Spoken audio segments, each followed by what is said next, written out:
Good evening. We're here for the Dania Beach City Commission regular meeting, Tuesday, December 11th, 2018 at 7 o'clock p.m. Can you please call the roll? Mayor Llewellyn.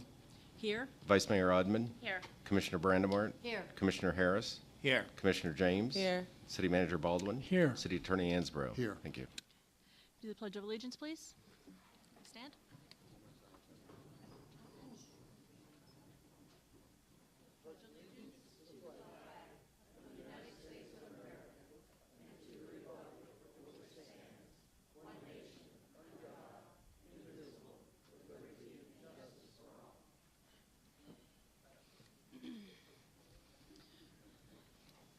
Can we all please pause for a moment of silence, please?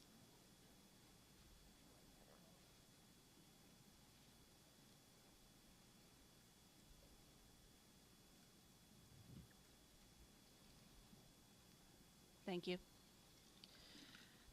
We have one presentation tonight by Bobby H. Grace. Ms. Grace?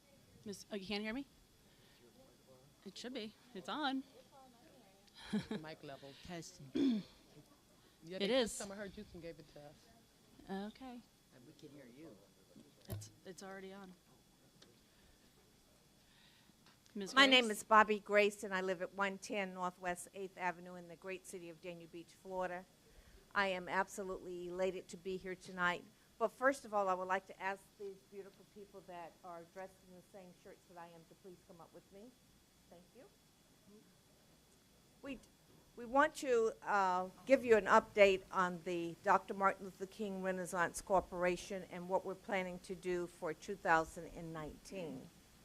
I think you will be pleasantly surprised this year that we are really stepping up our game to make sure that Dania Beach really shines. First thing is we're going to have the dinner at the IT Parker Community Center, and it's going to be on January the 19th. It's going to be a black tie gala, dress up elegant affair, red carpet, all of the aboves. Don't ask me about the food because I'm not cooking and you wouldn't eat it if I did. So the tickets are $40 per person. I want to let you know that we're halfway there already. We're expecting 200 people. I don't want to see more than that. I think that the place is adequately for the 200 that we're trying to get. Our goal this year is to make sure that we do scholarships for children in Dania Beach. We have also reached out to other organizations in the city of Dania Beach to partner up with them for their special events that they're having. So it's just not going to be the annual Dr. Martin Luther King celebration. We're going to do it yearly, the whole year. On the 21st, we're going to have the breakfast at the C.W. Thomas Park. It starts at 7 a.m. And right after that, we're hoping to line up by 8:30, 8:45 for the parade. If you were there last year, you know that it was very intense. It was a long parade. So I'm asking BSO to please give us extra detail, the fire department, and also our public works, because we're going to need it, because we've reached out to a lot of people. A lot of people are coming this year. We're going to have about 7 or 8 new floats in the parade, and I think you're going to enjoy it. The memorial service is going to be at St. Ruth Missionary Baptist Church. It'll be around 10:30, and then after that, from 12 until 5, we will be at the C.W. Thomas Park. And so we're asking everybody and anybody in the city of Dania Beach and surrounding communities, because we don't want to leave out Hollywood, Hallandale, West Park, Miramar. We want everybody that is in this quarter to please be a part of it. So we're reaching out to all of the churches and organizations. I certainly want to take this opportunity to thank the city of Dania Beach for your sponsorship since the 1985 up until this time. I think that we're going to shine. If you did not have an opportunity to come to our first event, was the Taste of Dania Beach, you really missed a beautiful event. And we're planning on having a lot more. These ladies are just a small portion. We have 17 members. And I'm telling you, it is a pleasure to work with them, not for them, but with them.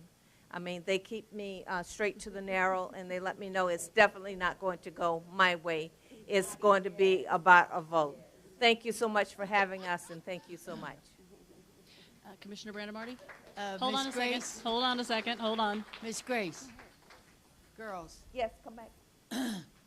commission, even though I know that we have given clubs money in our budget, I think that since we know that the money used, that this club is going to be collecting, is going to keep the scholarships going, I feel that this commission should purchase your first table.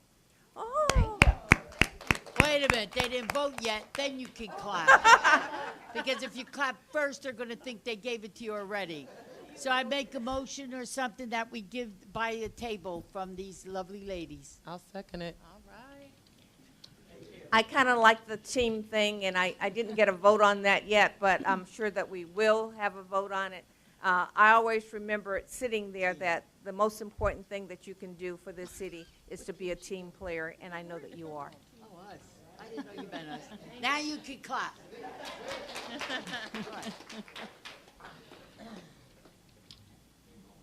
There's a motion and a second. All in favor?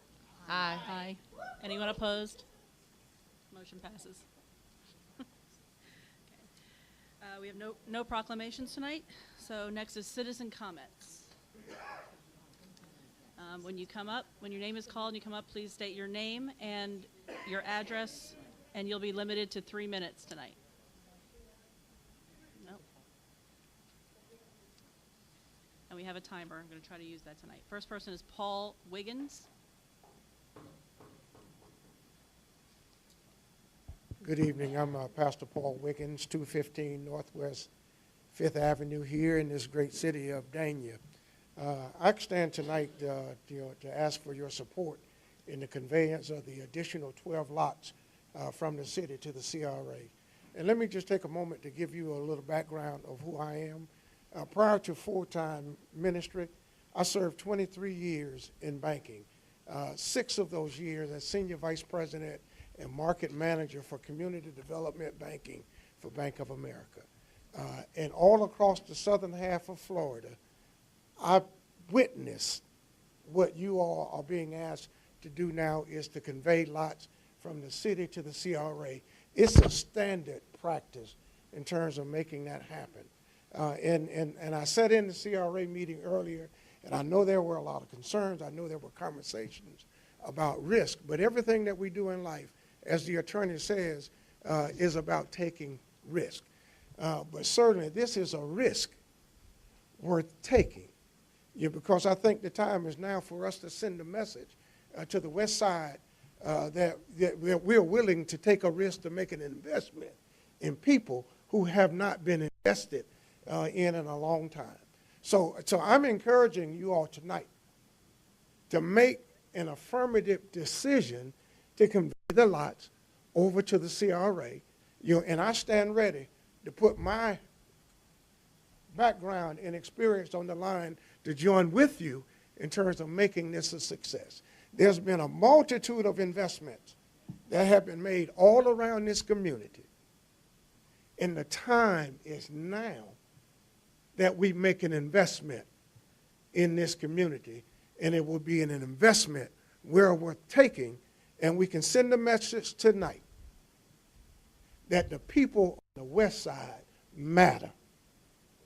So let's make that affirmative decision. I thank you for this opportunity. Thank you.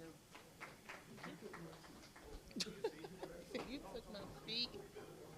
He took his seat. Move them there. Go water. Wire. Brian Veith.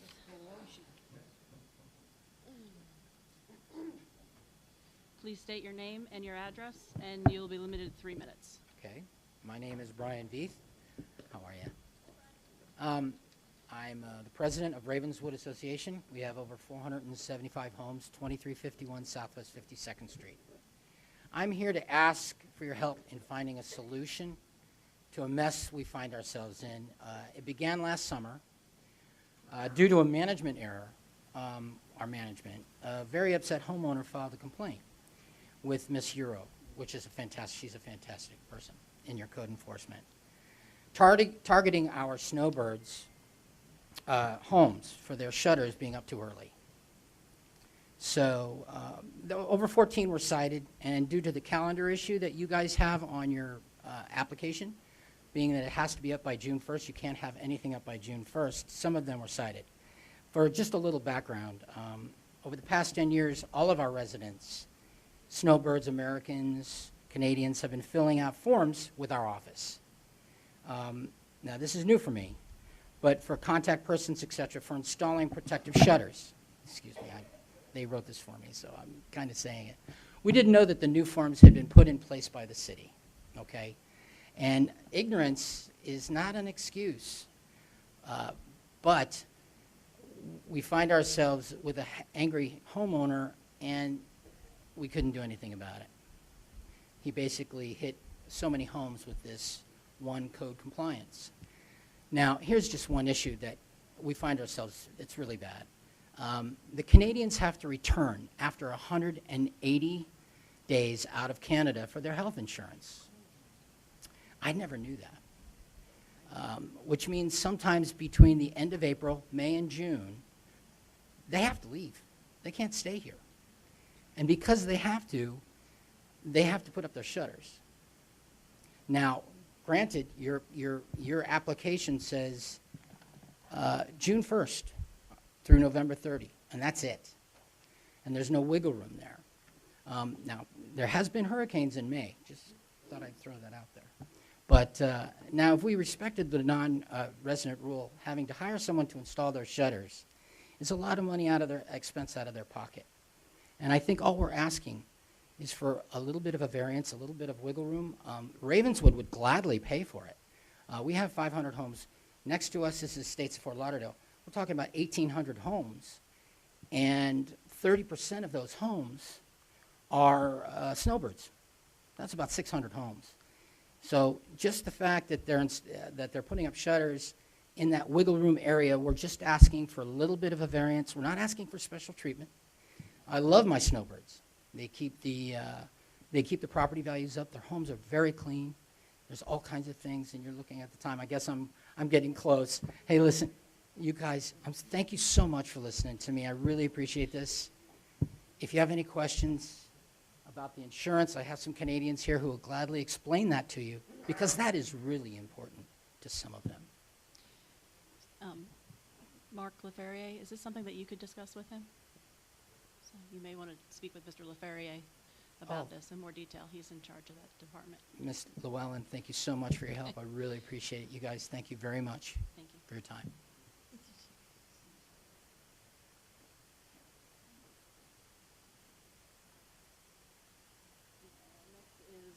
is Zachary Lynch.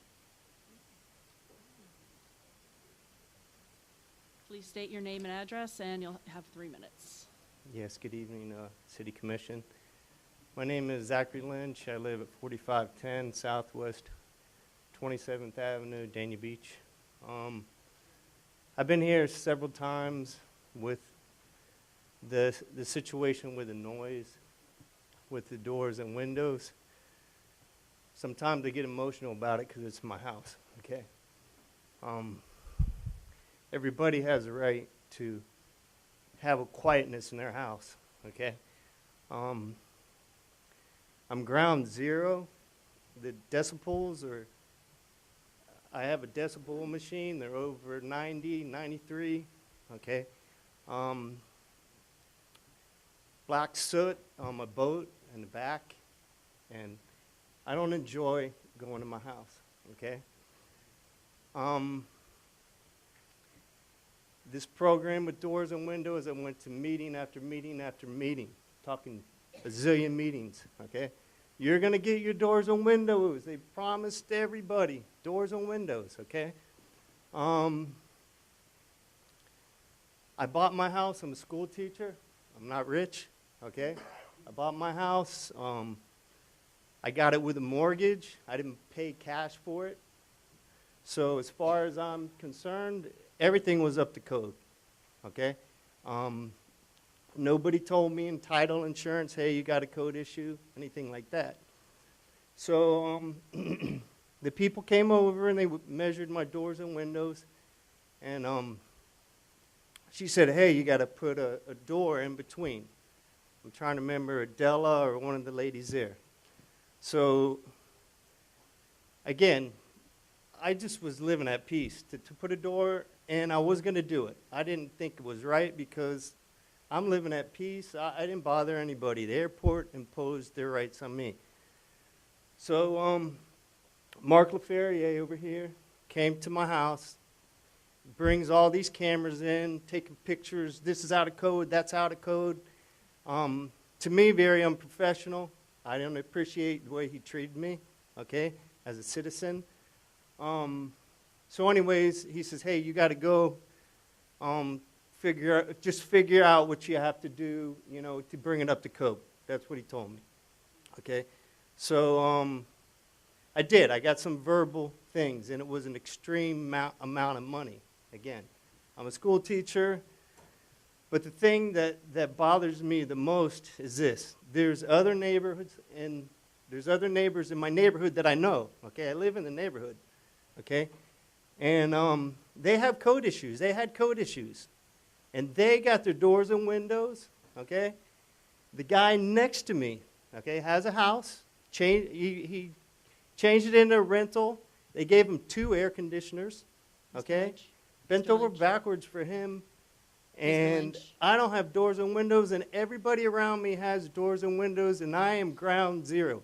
Mr. Lynch? Yeah. You're over the 3 minutes. Okay. So I'm just saying I don't understand why some people who have code issues get their doors and windows and I'm being neglected. And I don't think it's right. Thank you. Thank you.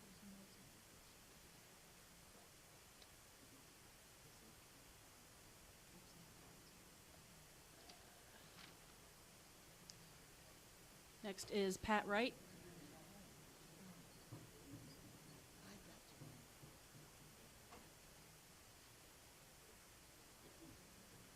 Please state your name and address, and you'll be limited to 3 minutes. Thank you.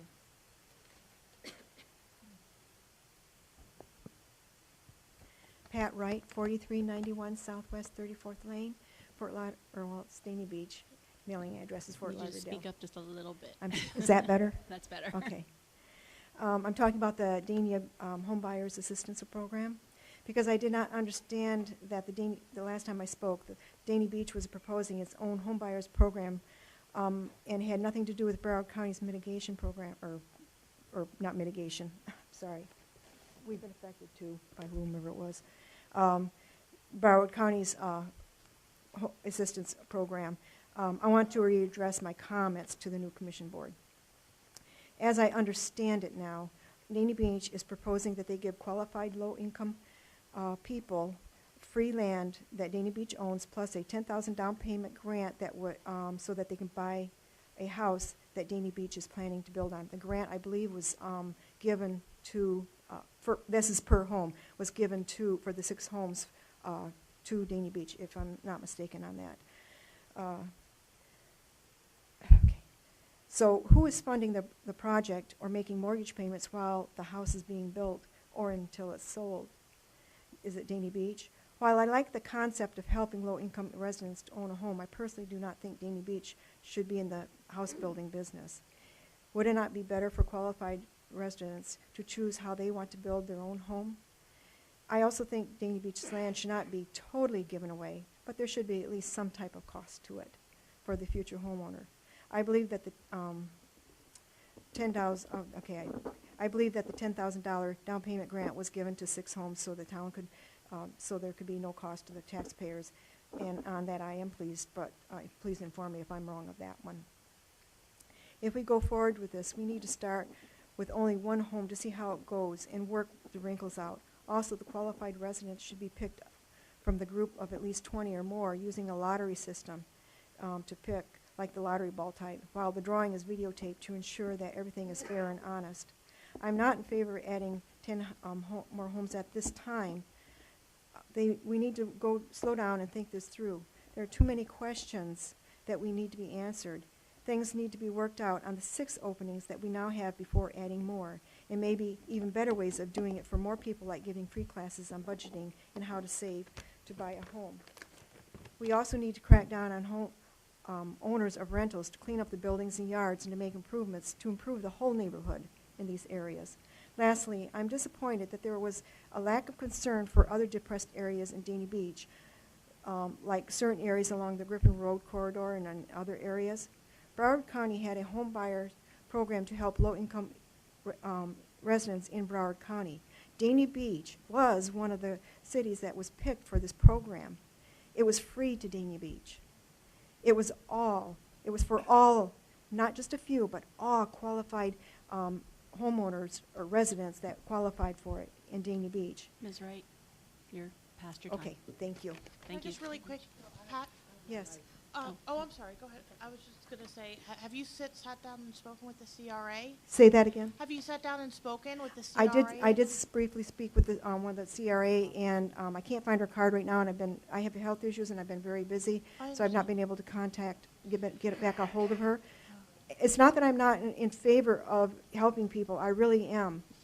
Like I stated before, we were helped before in our first home, but we need to do it right. And we need to help as many people as we can. I understand. There's a lot of misinformation there, and I think that perhaps she could really, and there's a lot of information in general to understand, and she might be helpful to you to sort of help go through it. So And if you wanted to get in touch Actually, with her. before we start going into discussion about this, we are going to have a discussion later on about this, so I think it might benefit you if you're here for the Okay. end of the meeting. Okay. There's going to be a discussion in more detail about that. Okay, thank you very Okay? much. So we're not really. I'm not going to discuss it. I was just going to tell her that she should attend the CRA meetings because we give a lot of information about that there too. Yeah, and there again, because of health issues, I can't do Okay, a I lot, understand. so, okay, thank you.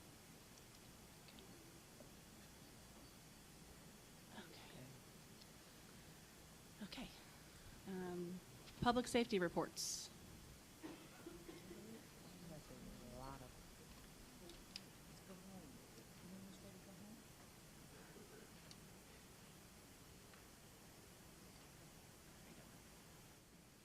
Good evening, Mayor, Vice Mayor, Good Commissioners.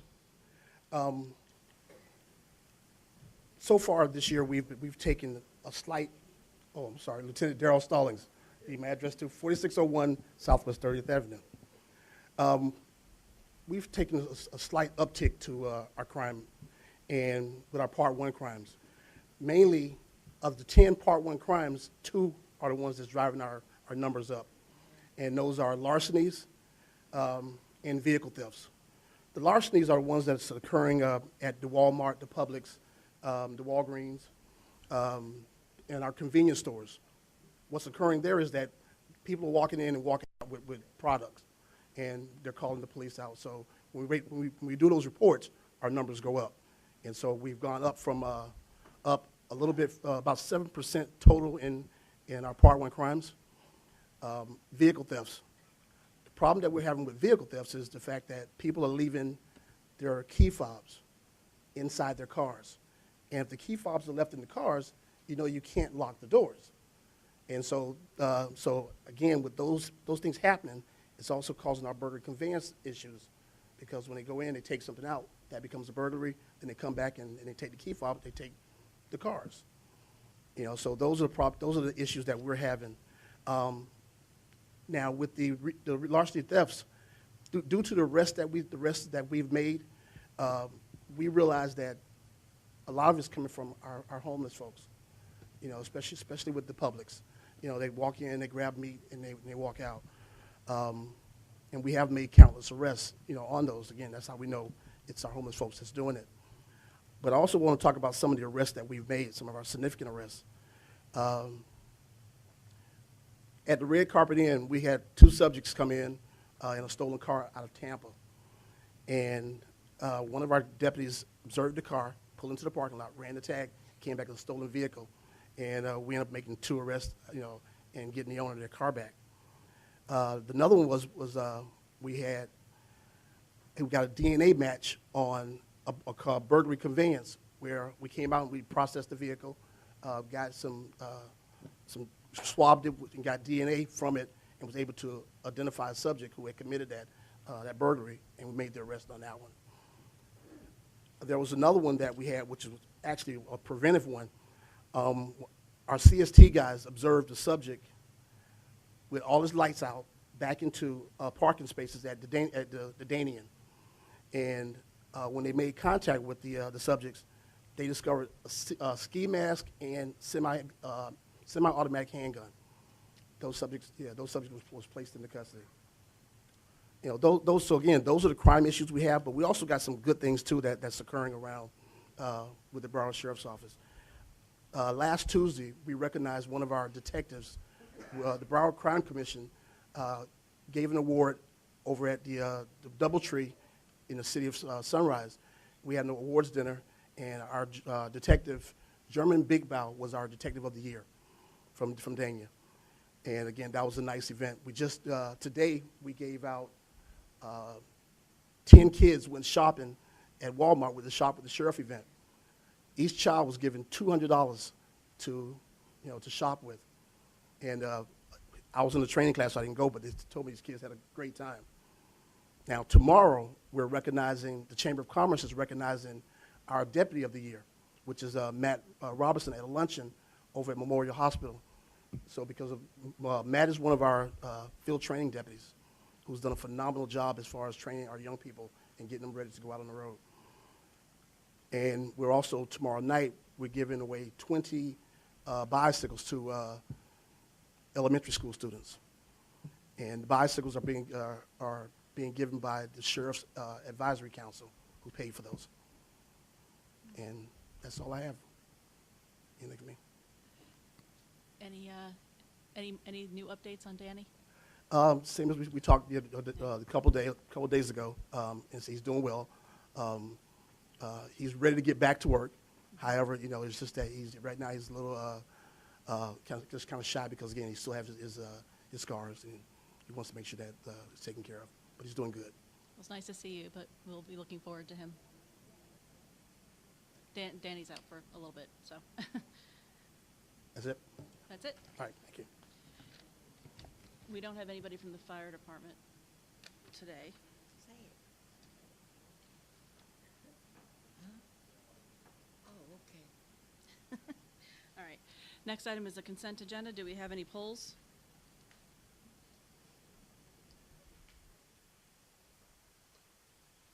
I'm going to pull two, number 11 and number 16.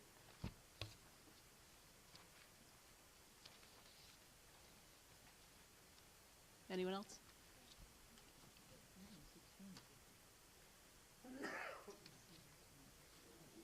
I'm waiting to see if she's talking. Make a motion to approve the consent agenda with the exception of 12 and 16. It's 11 and 16. 11 and 16, okay. I second. Call the roll. Commissioner Brandemart, Yes. Commissioner Harris, Yes. Commissioner James, Yes. Vice Mayor Odman, Yes. Mayor Llewellyn. Yes. Thank you. Item 11, a resolution of the City Commission of the City of Dania Beach, Florida, authorizing the proper city officials to execute agreement with MAD for Marketing Incorporated for advertising services for city rebranding efforts related to the request for proposal RFP number 18-015 in an amount not to exceed $200,000, providing for conflicts for providing for an effective date. Raquel Williams still here? I just had a question for you.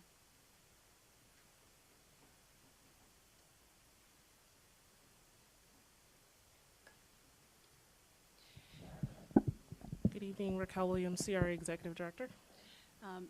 MAD for Marketing, are they doing all of the rebranding, or is it just part of it?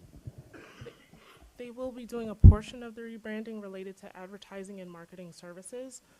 There are other vendors that are doing other parts, including public relations, painting of the water tank, and signage production and replacement services. Okay, so what actually is MAD for Marketing doing with the $200,000? Okay, so half of that value is for their scope of services for their administrative costs and providing several aspects. Let me just open it up here. And we actually have the vendor here with us tonight, Chris Mattson. They'll be doing strategic planning and campaign development, so creating an interesting and innovative advertising campaign so that we can determine, which angles we need to use. So that may be TV, it may be in print, it may be radio, it may be billboard. They're going to come up with an advertising campaign. Part of that will require creative design, so graphic design work, as well as it could be video production and that type of service, media planning and buying, so determining what media buys we need to utilize. They have someone who specializes in figuring out what's the best bang for our buck so that we don't overspend. Research and analytics, that is particularly for our online. They're going to be doing search engine optimization, making sure that for certain keywords that Dania Beach is coming up, so whether it be beach or our tagline, see it, live it, love it, they're going to be doing the research and the search engine optimization to make sure that our online presence is strong. The other $100,000 is for media buys, so to actually place us in magazines or at the airport or wherever is determined through the strategic advertising campaign, that's to actually get us into those. And that is a reimbursable amount, so everything has to be approved prior to. So they'll present options for us, and then we will say, you know, maybe this is a good fit, not a good fit, maybe we need to do a little more or a little less, but that's on a reimbursement basis. So that $100,000 may or may not be spent in its entirety, but it's just written into the contract so that we can set up a PO for media buys. Any questions? All right. Stay there because I think the next one's you as well. Okay. Motion to approve. Second. All in favor? Aye. Aye. Anyone opposed? No. Seeing none, motion passes. And just on number 16, the only question I have, is this the same thing that we were talking about for a CRA meeting today? Yes. So it's essentially the same thing? Yes. Okay, and that's just the realtor that's going to come in and find developers? Yes, for it will City be a Center. tri-party agreement between the CRA, the city, and Colliers International South Florida, and it is for the City Center redevelopment project to provide real estate management services and brokerage services. Okay. Thank you. I make a motion to approve. Second. All in favor? Aye. Anyone opposed? No. Motion passes. Next item is bids and requests for proposals. 8.1 is a resolution of the City Commission of the City of Dania Beach, Florida, authorizing the proper city officials to execute agreements with Advanced Multi-Sign Corp. And Don Bell Signs LLC for signage production and replacement for city rebranding efforts related to city requests for qualifications, RFQ number 18-013, providing for conflicts, further providing for an effective date.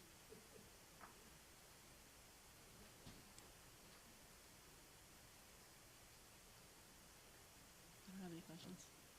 Anyone? Motion? Motion to approve? Second. Any discussion? All in favor? Aye. Anyone opposed? 8.2, a resolution of the City Commission of the City of Dania Beach, Florida, awarding a contract related to request for qualifications, RFQ number 18-005, to Architect1.com LLC for professional architectural services for the historic Nyberg Swanson House, providing for conflicts, further providing for an effective date. I make a motion to approve. I'll second. Any discussion? All in favor? Aye. Aye. Any opposed? Seeing none, resolution passes. No public hearings tonight. Next is discussion and possible action. 10.1 is a resolution of the City Commission of the City of Dania Beach, Florida, authorizing the conveyance of 12 parcels of city-owned land property within the Dania Beach Community Redevelopment Area at a price of $10 per parcel to the Dania Beach Community Redevelopment Agency, the CRA, for the purposes of using the property to facilitate single-family housing development in the community redevelopment area, authorizing the proper city officials to execute deeds and related documents for each parcel for this purpose, providing for conflicts, further providing for an effective date. This was continued from the October 23 and November 13, 2018 commission meetings.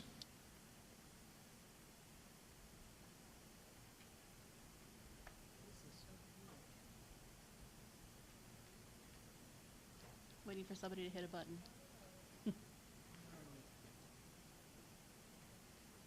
Commissioner Harris?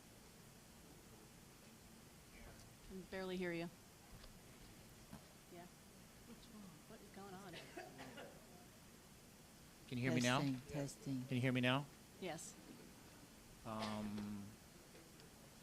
There was a lot of talk and some serious consideration about this issue. Raquel, I'm sorry to call on you again, but we have what I think is a pretty good compromise. Do you want to talk about what we talked about today? And how we can, what I want to say. We're gonna do the program, but instead of doing 12, we would like to do 5 because I think the number of 12 is a little high, and the investment in those 12 is almost $600,000. And if we do the 5 that are in a cluster off Pippin, then it's only $60,000 investment. So I think a compromise is in the offering, and then once we do the 6 well, we do 5 more well, and then we can do more well, and the program as defined, and we're having a community meeting. I'm not going to call it a workshop with anybody, not-for-profits, on January the 7th. I think we tentatively had that scheduled, but I think that we could do a compromise of the 5, and we could go with that. Do you want to speak, or? I just want to, I think, clarify a little. Commissioner Harris did reach out to me today in reference to this item, and he was suggesting that perhaps not do all 12 and do a smaller number. And in that conversation and in taking a look at the property description, there are 5 lots that jumped out. They're very close together. Many of them are adjoining lots. They have a value of $60,000 total, whereas the larger group of 12 has a value of $586,550. So it would be a value of $60,000 out of $585,000. There are some potential creative opportunities that could be had with these 5 parcels, and that was the discussion that he is referring to at this time. Commissioner James? Okay. So to get this, so that I understand, I guess okay. So that I understand, number one, are all of the 5 parcels zoned for single families? The 5 parcels are zoned neighborhood residential. Okay. And we would be giving those 5 over to do the same thing as we did with the 6? Well, I think because of the nature of these lots and because some of them are actually touching each other, there could be several approaches. So it doesn't necessarily have to be single-family affordable housing. That would be something that we could take a look at and bring back some alternatives for how it could be developed. Okay, so this is just to convey 5 instead of 12 from what Commissioner Harris is saying to the CRA without building until we come up with a plan? That is what I assume to be correct. Is that correct? Okay. Oh. Manage all the development in those 5 and come Okay. up with a really excellent neighborhood plan to revitalize the neighborhood, and then do the next 5, and then there'll be more around the city that we could do. So I'm trying to take an incremental approach Okay, I to see. avoid an excessive amount of risk. I mean, we'll take a little risk, like Mr. Brady said, and a little risk is willing to take instead of, I'll take a risk at 5 instead of 12. So that was our compromise to move this forward. Oh, okay. And I can, Okay. Is that your motion, or is that a? Well, I know you have discussion. there's more but comments. did you- Yeah. I know. Commissioner Brandon Marty has. Are you? Yeah, I'm I finished. have a question. Are we talking about the same thing? Is this the fact that the pilot program first, not adding more lots to a pilot program? Am I right or wrong on this? Aren't we agreed on 6 lots as a pilot program, see how it goes, and it all goes well with all the big to-dos and problems about that we don't know about and that you've never done before? It wasn't adding more to those 6. Is that what this is about? I want to understand it. I believe what was... Because I don't know. I wasn't in your meeting. I want to know. All I know about and all I'm aware about is 6 lots that was being given over to the CRA as a pilot program. And if it did good and it worked out beautifully, then we were going to consider more lots. Are you now telling me that you want to add more lots to it? What are you saying? I don't understand my fellow commissioner at all. There was a request to do an additional 5 surplus properties to the CRA for the conveyance, 12, right? And instead of the 12, we had a discussion and we compromised at 5 to start the additional program, which will be a different developer. Yeah, So instead you of, are changing the pilot program to 5 more? yes. It'll be a separate program from the initial. No, it's not. It's Dana Beach at home. What I but- would suggest that if there is conveyance, that the CRA be given the opportunity to do some additional research and come back to the CRA board with a plan or some plan alternatives. These lots, they have different dimensions than the previous 6. There may be some different types of development opportunities that do not exist with the 6 scattered lots that we have now. So I would say that if there is conveyance, that we be allowed to come back and present some plan approaches that would be feasible. I have a couple of comments that I just want to make on this. Well, the 6 initial lots are supposed to be part of a pilot program. Mr. Brady was here earlier for the CRA meeting, and he said that 6 lots would be sufficient for a pilot program. What stage are we at in this program? We have submitted the plans. Some of the parcels require a variance because they have small lots. Those will be going to P&Z in January. We've submitted by the timeline to get to P&Z. We're also going to be doing a dry run to make sure that once we get to the permitting process that we won't have any hiccups. The notice of public disposition that was passed at the earlier CRA board meeting will allow us to entertain proposals from developers who we may then negotiate with and contract with to develop the parcels, because we do not have the financial capacity to do the development ourselves. So what we're doing is leveraging the land and the down payment assistance that we're providing. So that's where we are. So we're at a very early stage in this program. I would say that we are at maybe about 40 to 50% of the way of where we need to be. Okay. We don't have, the individuals have not applied yet for qualifying, correct? That is correct. We don't know how many people are actually going to qualify for the program, correct? That is correct. Okay.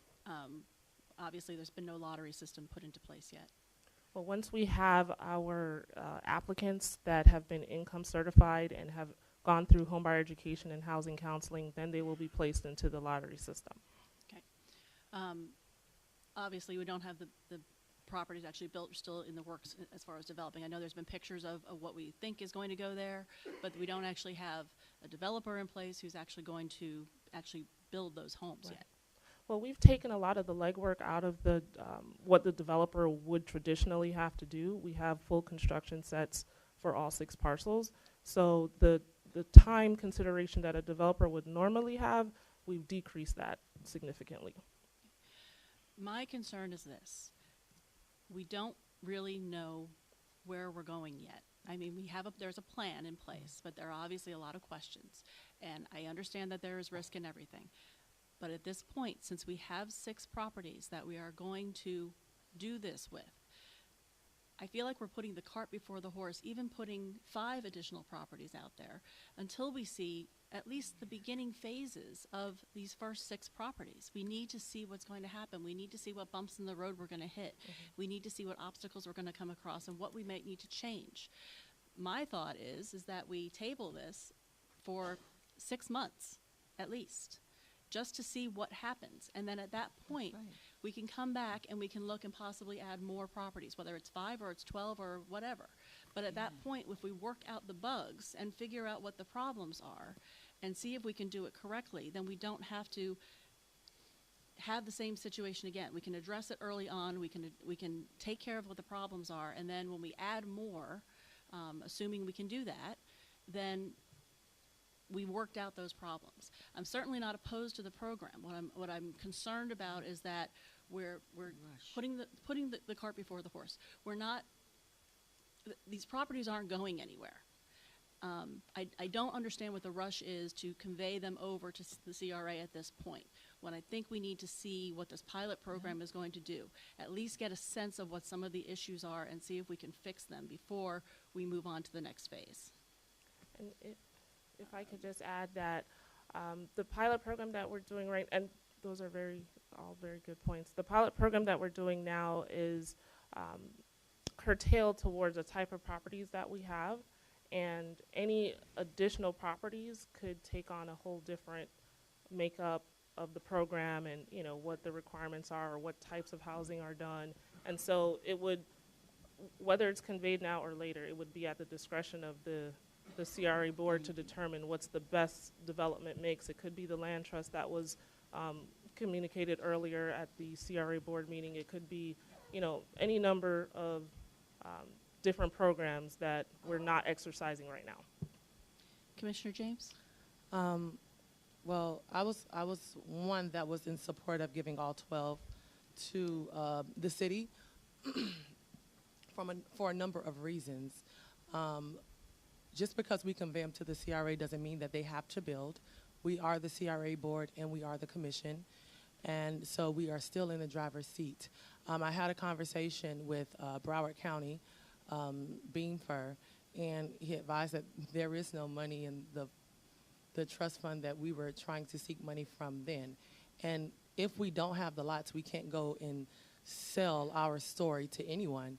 We can't expect the CRA, the board, the executive director, anyone else to go and champion for a program that we don't have any leverage, we don't have any properties on. I am in support of what Commissioner Harris has said. I'll take 5 instead of 12, but I do think it will be in increments, and just because we are conveying it doesn't mean we're going to build it at the same time. Doesn't mean we can't learn from the first 6 and apply that to the next 5. And so that will be my 2 cents and my discussion on the matter. I'm not sure if you had a motion. Did you have a motion? There has not been a motion. But okay, but that is my discussion for the item. Commissioner Brandamorty? You heard 2 cents. You're going to get 5 cents now. I wish with all my heart and soul that each and every one of you were at the previous meeting, and you would see why I am so against what they're doing. And I am. We promised the pilot program. You were happy with it. But oh no, all of a sudden it had to blow up to giving all of the property that belongs to the taxpayers to the CRA. During the CRA meeting, the questions that were asked were things that make common sense to you. They don't even have a system on how they're going to give away this program and give away $10,000 to each person for the house. We ask questions. Well, what if a poor lady will say, right, you're divorced, whatever it is, you moved to this city, you got 2 kids, and you qualified, and I'm happy to give you the money. That's all right with me. But then all of a sudden, you meet a guy, and now he comes and lives with you, and he's making more money than any of you couples are making. Now that wouldn't have made them qualified to get the money from us, the $10,000 plus the free property for the housing program. Why? Because the girl next door, maybe she needed it. Maybe she had the kids and she needed it. But this other one qualified at that particular moment until she decided that she was going to find somebody with money and live with him. Also, there's so many questions like that may sound stupid to some people, but it makes sense to me. It makes sense to me. You qualified, but your next door neighbor is making $200,000 a year, plus your city gave her the $10,000. And nobody asked about giving an extra 5 unless my fellow commissioner did, because when 2 people say they had a meeting, I wasn't there. This is all new to me. We didn't know about it. That to me, I don't like. I like transparency. I want to know what's going on behind the scenes. Don't hit me up with, well, we had a meeting and remember what we agreed to. We agreed to nothing but the pilot program, and so did you, and I'm very disappointed. I myself heard that man speak up here that you hired, right? A year ago, yes. A year ago. Yes. You hired that man. I said to the man, oh, you're saying so many wonderful things. They all sound so great, you know? Everything sounds so wonderful. We're going to help the poor lady. We're going to give. I said, give me your best shot on the worst scenario possible. And he was able to do that. But no, none of you were here to hear that, to make it even a decision on what you feel. The worst scenario possible. You know, for every silver lining, there's a rusty spot. And there are rusty spots in with this program. Why? Because, first of all, we've never done it before. We will become landlords in a city of all these houses. That's what we'll become. And I don't believe this city should be in a housing business. I really don't. And I am not for giving extra houses until, and you know I'm not against it, until after I see what this costs to the taxpayers by just doing these 6 that we already gave you. Why couldn't a part of a loaf be all right? I don't understand it. And then I hear the woman back there talking. There's not really fairness throughout the whole city. There isn't. And yet those lots belong to every taxpayer in this city. And that's my feelings, and I will not agree to it. Right. I like what the mayor said. Let it wait. Right. There's no rush in this. If I can just address, the CRA plan that was adopted in 2015 allows for these homes to be prioritized for current residents of the CRA and for residents of the broader city of Dania Beach. At the October 9th CRA board meeting, I believe it was a vote of 5-0 that the CRA board members requested that this item be put on the October 23rd City Commission agenda. So you're correct. I did not ask for these lots.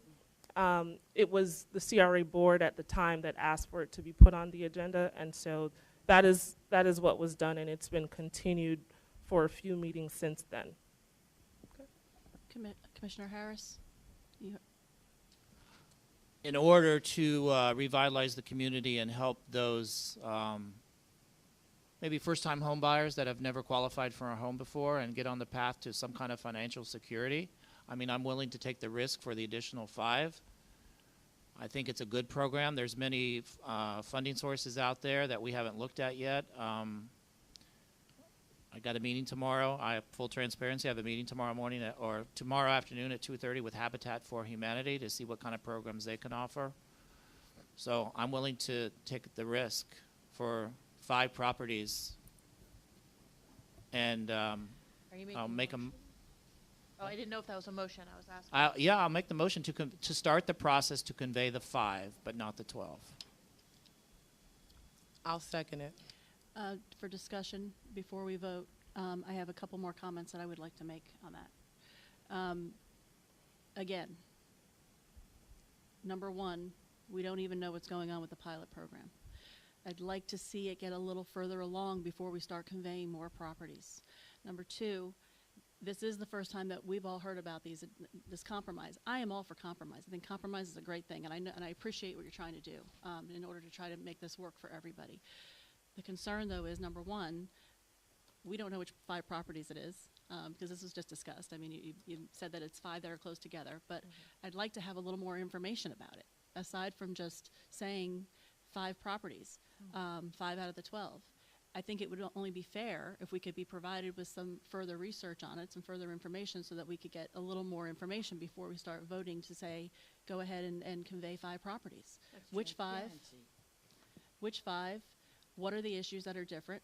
What's the situation with these particular 5 properties? So, for that reason, I'm not comfortable with voting to convey these 5 properties at this point. It doesn't make sense to me unless we have more information. If we have the motion, though, Mayor, are we not able to vote on it? Because the motion was made and seconded, or Tom? You can withdraw it, and you can decide with a substitute motion to continue this to the January 8th meeting, so that at least you would have a map of the parcels that you're talking about. And some further information. So you can withdraw the motion. Okay, I didn't make the motion, but if it's not withdrawn, are we still able to vote on that? If you want to call the question on the motion that's on the floor, that can be done. There was no motion on the floor. There I'll was. make a motion. There is a motion on the floor. Ms. James made a motion. Bill, Commissioner Okay. Harris so did. can we vote, or, Well, unless Commissioner Harris has hit his button. Tom, It's your original motion, so you can withdraw it and continue it if you choose. Anybody else can make it, but the mayor's pointing out she doesn't even know what parcels you're talking about, so. And we've been told that there's different information. Or yeah, different I mean, aspects of the okay, property. then 2 weeks is not going to make that much difference more to than 2 start the weeks. process of conveyance. We have a meeting on the 7th, we can have a meeting on the 8th, and we can just convey the properties then. 2 weeks? 2 weeks? January 8th, be about 3 weeks, yeah. Not too long. I have, And withdraw the first motion, and Okay. then substitute motion to continue to January 8th, 2019. And the resolution will come back to say 5 parcels rather than 12. If that's the intent. That's the intent. okay, we have So we- discussion. No, we have discussion. Any further discussion? Yes, I have discussion. I don't understand, I understand that you all want to wait. I don't understand the difference of the motion when you clearly have 2 people on the board.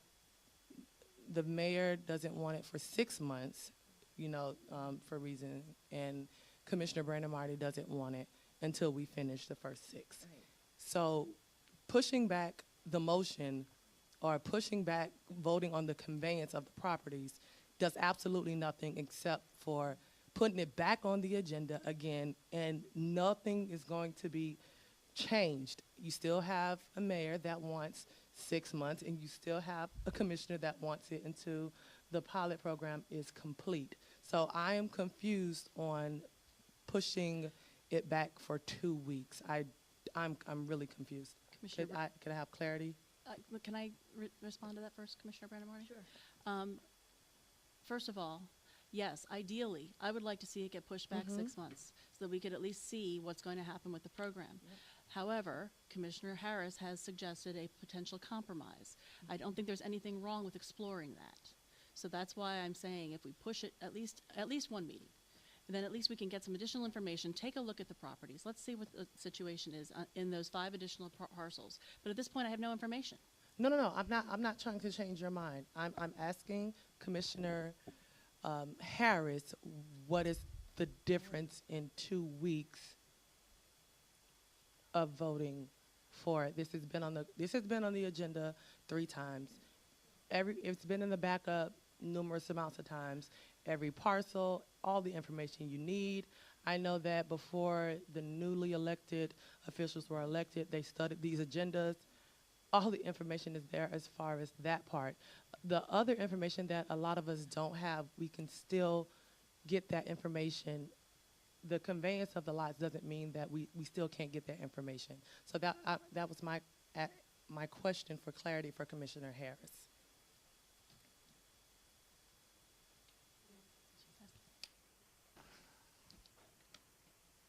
Let's do this. Let's start the process to convey those 5 properties, and then on the January 8th meeting, complete the process. And that's my motion. So vote or I'm no not sure vote? what that means. Can't you make a decision? Yes, I can make a decision. I'll give the, Let's take a vote and end this once and for all. well, now. call the question then. I'll make a motion that we take the 5 properties and convey them to the CRA. And all we need is a second. So let's do the vote. I second it. We call it? There wasn't a second. Yeah, Tamara seconded it, the motion. What happened to mine? We actually had a motion pending before this one. There was a motion pending before that to actually continue this until the January That's right. There was 2 before this. commission. So, which was not withdrawn. It was not withdrawn. I would like an opportunity to review the information. I don't think that's unreasonable. She's a new mayor, give her a chance. Right, and the last motion that was there, that had not been withdrawn, was to continue this until the January meeting, the January 8th meeting. So, Tom, which is it? What, can we vote on bills? You can have any pending motions that are on the floor, withdraw them, and enter a substitute motion. The first motion was withdrawn. And then anything else before the motion currently on the floor can currently now be withdrawn or revived. Mr. Harris has made a motion to do the 5 parcels now, So I can we- suppose, and that's a second for that. Or you can do something else. No, we just said we're going to vote on that one. It's not your motion, it's his. What is your motion, Commissioner Harris? To convey the 5 properties for our program. And we had a second for that? Second. Call the roll, please. Commissioner Brandemart, Absolutely not. Commissioner Harris, Yes. Yes. Commissioner James, Yes. Vice Mayor Odman, Yes. Mayor Llewellyn. No. Motion carries 3-2. Next item under discussion and possible action is Danny Beach Grill. Oh, yeah. I put this item on the agenda because the lease is coming up, and there's been some questions about the property and its condition, and I think before we enter into another long-term agreement with a tenant, that we look at all the interested parties and first look at the property and look inside of it and see how it looks, see what equipment is still in there, because the lease goes back a long time, and just basically do our homework and see how it goes, and then do an RFP for the property, because it's part of the beach revitalization plan, to see if we can, increase the level of service that we have there. Do know the current operator, the tenant, is here and may wish to address you, if you'll recognize her.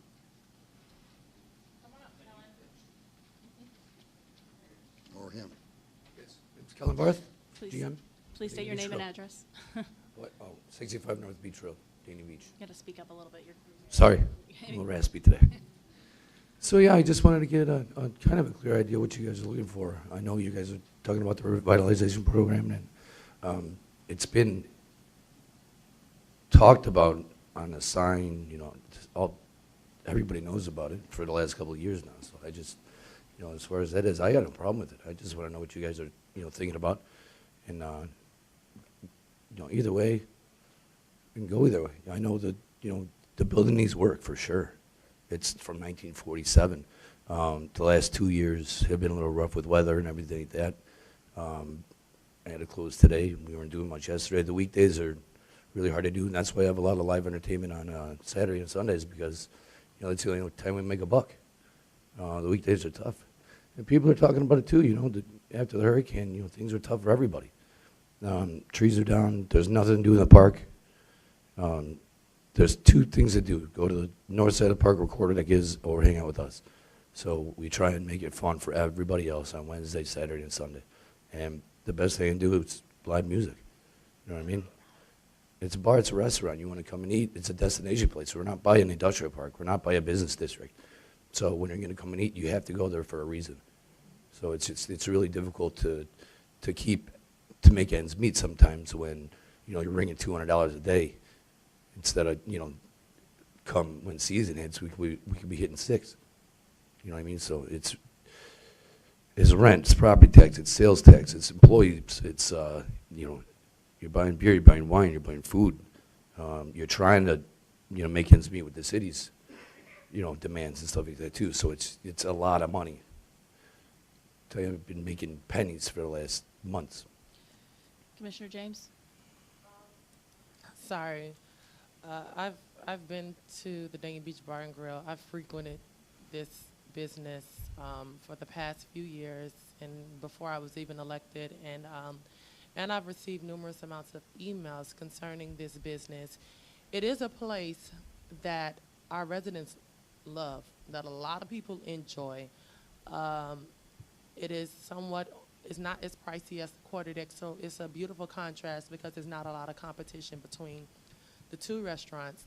There is opportunity to have a lot of fun there. What I will say is, because of the condition that the park next to it is very hard for families to want to come and have things for their families to do there. It's a rundown park. Our tiki huts look like something has been eating on them. And it's something that we're all waiting for the revitalization portion to come into play. I think it's a great business. I don't know the stipulations on how we approach the new contract or the expiration of the contract. What I can say is I'm okay reviewing anything that you want to review. I do know that this is a very valuable place and a staple here in this community. It's historic, you know, And and I want to keep that very going. historic. I'm not sure who's in charge of what aspects of the building and of the upkeep, the ceiling versus, the roof versus the walls. It's a very old business. It's a very old building. I'm not sure who was here when they did that leasing contract, but I don't want us to get too Hollywood and Dania Beach to where we're forgetting about what makes us unique in being a part of Dania Beach, because there are a lot of people that enjoy and frequent this business on a regular.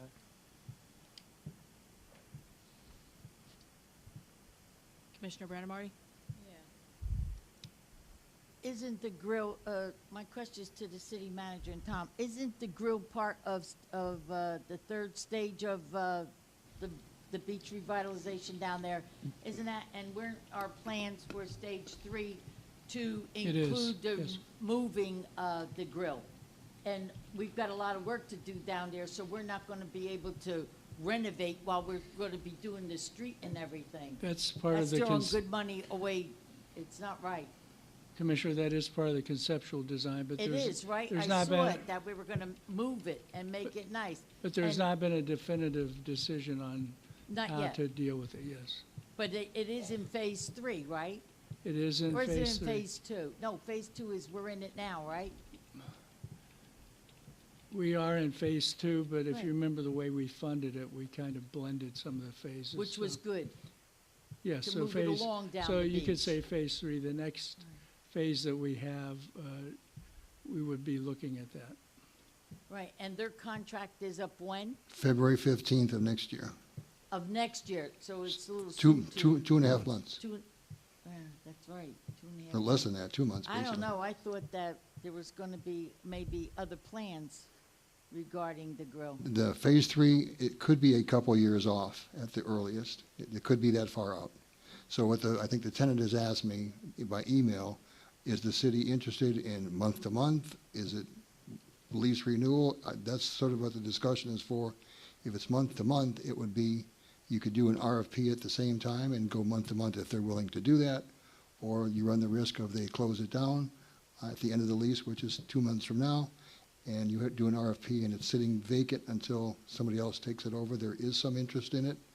Yeah, I've but received, high- I think Mr. LaFerrier and I have received inquiries, but the current tenant is also interested, I think, in staying. Yeah, but if we put it out to bid, it's a good thing for us too, like we did the quarter deck, really.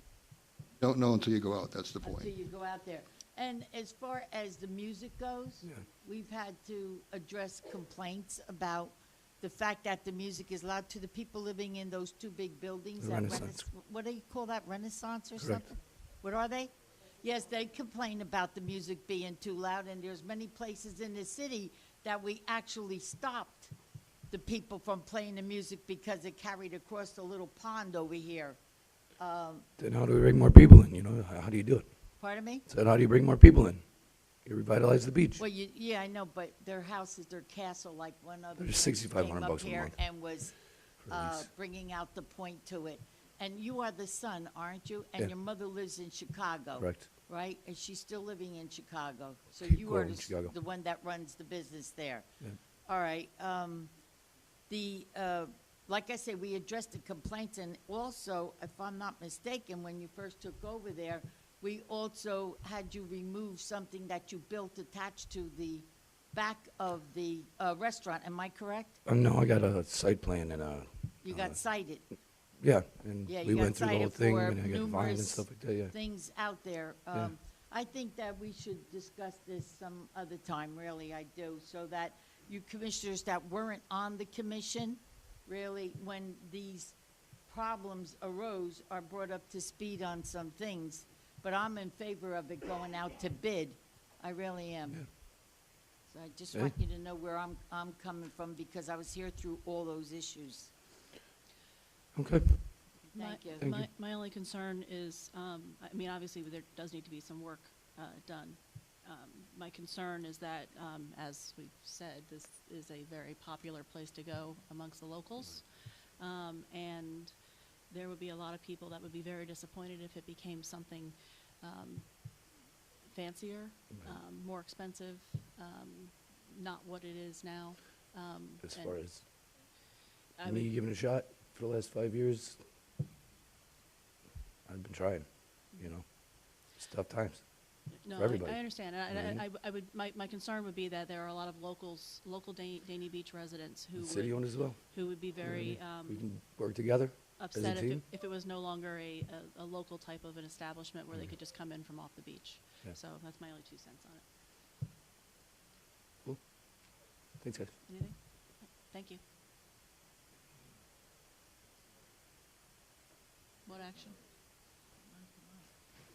Again, I don't think we ever had an opportunity to get an interior inspection. We had some miscommunications.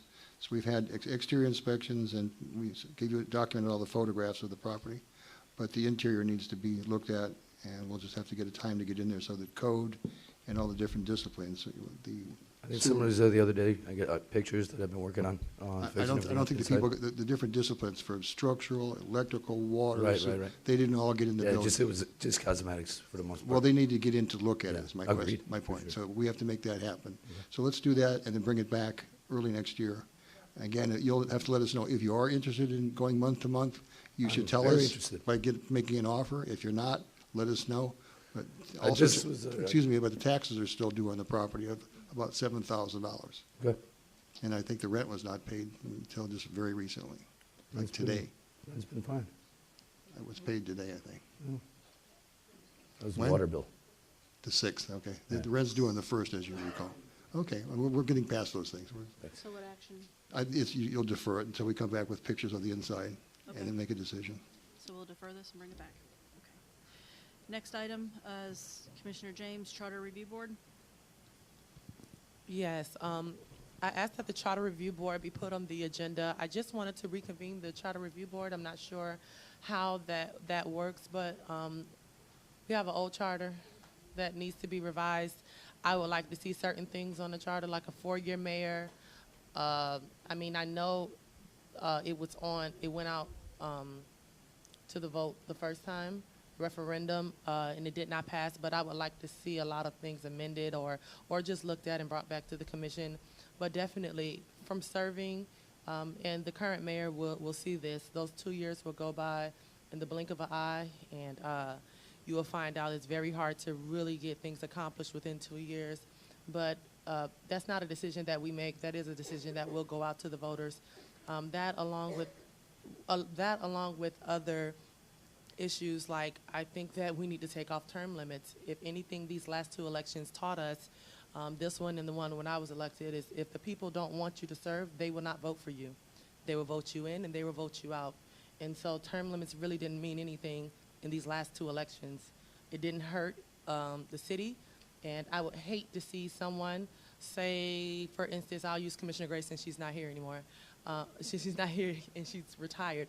But if in fact she wanted to serve again, she would have to wait 2 years, and I don't really see the benefit in that. If we have a lot of awareness now with these elections, and it's continually growing, and I just think if people don't want certain elected officials there, they will not vote for you.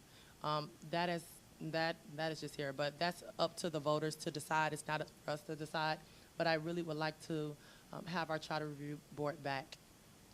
My only comment Okay. that I'd like to make on that is we just had a charter can't hear review. you. We just had a charter review done in 2015, correct? Yeah, I was a part of that Charter Right. Review Board, and I was a part of a Charter Review Board that the commission refused to sit and talk to and listen to.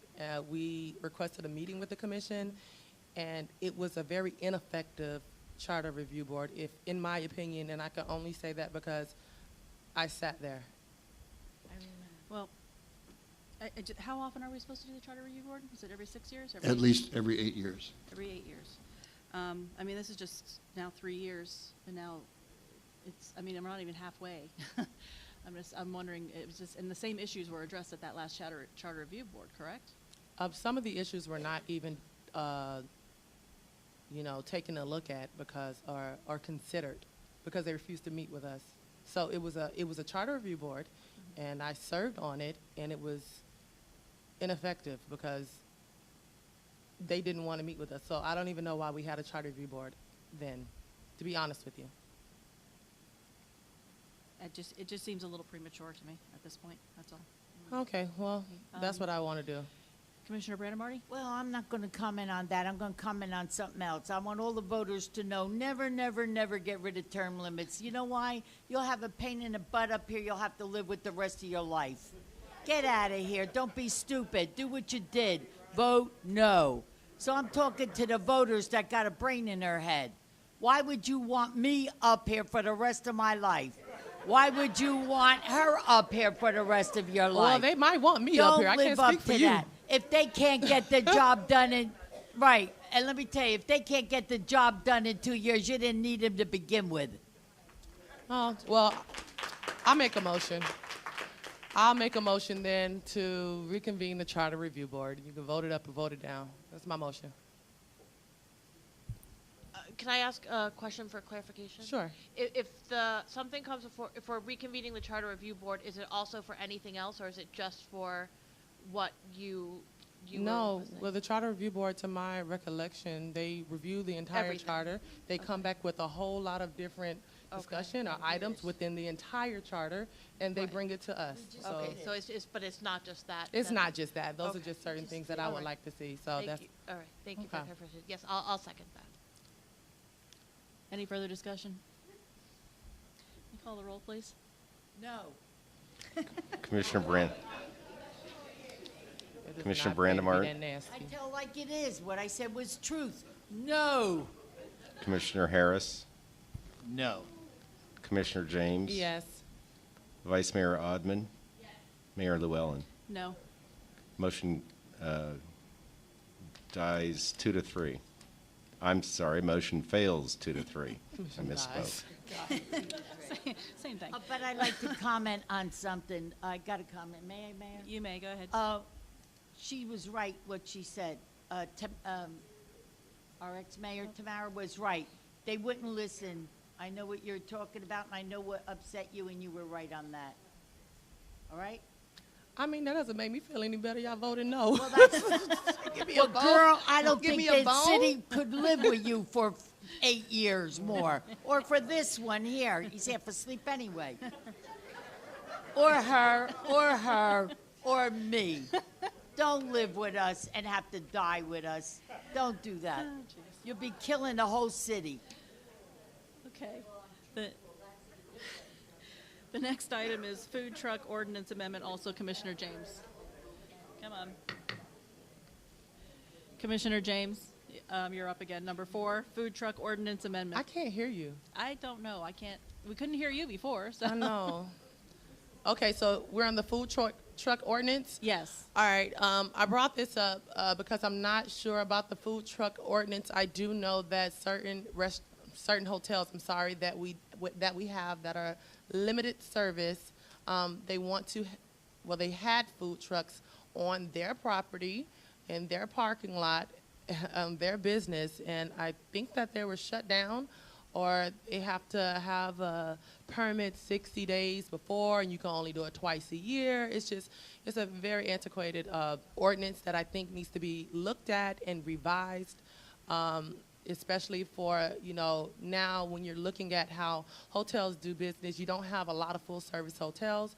You have limited services hotels, and if this is a service that the hotels are bringing and providing to, the people that are staying there, I don't think that they should be limited the way they are. So I'm asking that we look at the food truck ordinance that is brought back to us, and that we decide on something, or change it or amend it so that it really serves the community and the people that are living, that are frequenting our hotels, because we have a lot of more hotels coming, and I just don't want to be so strict on certain things.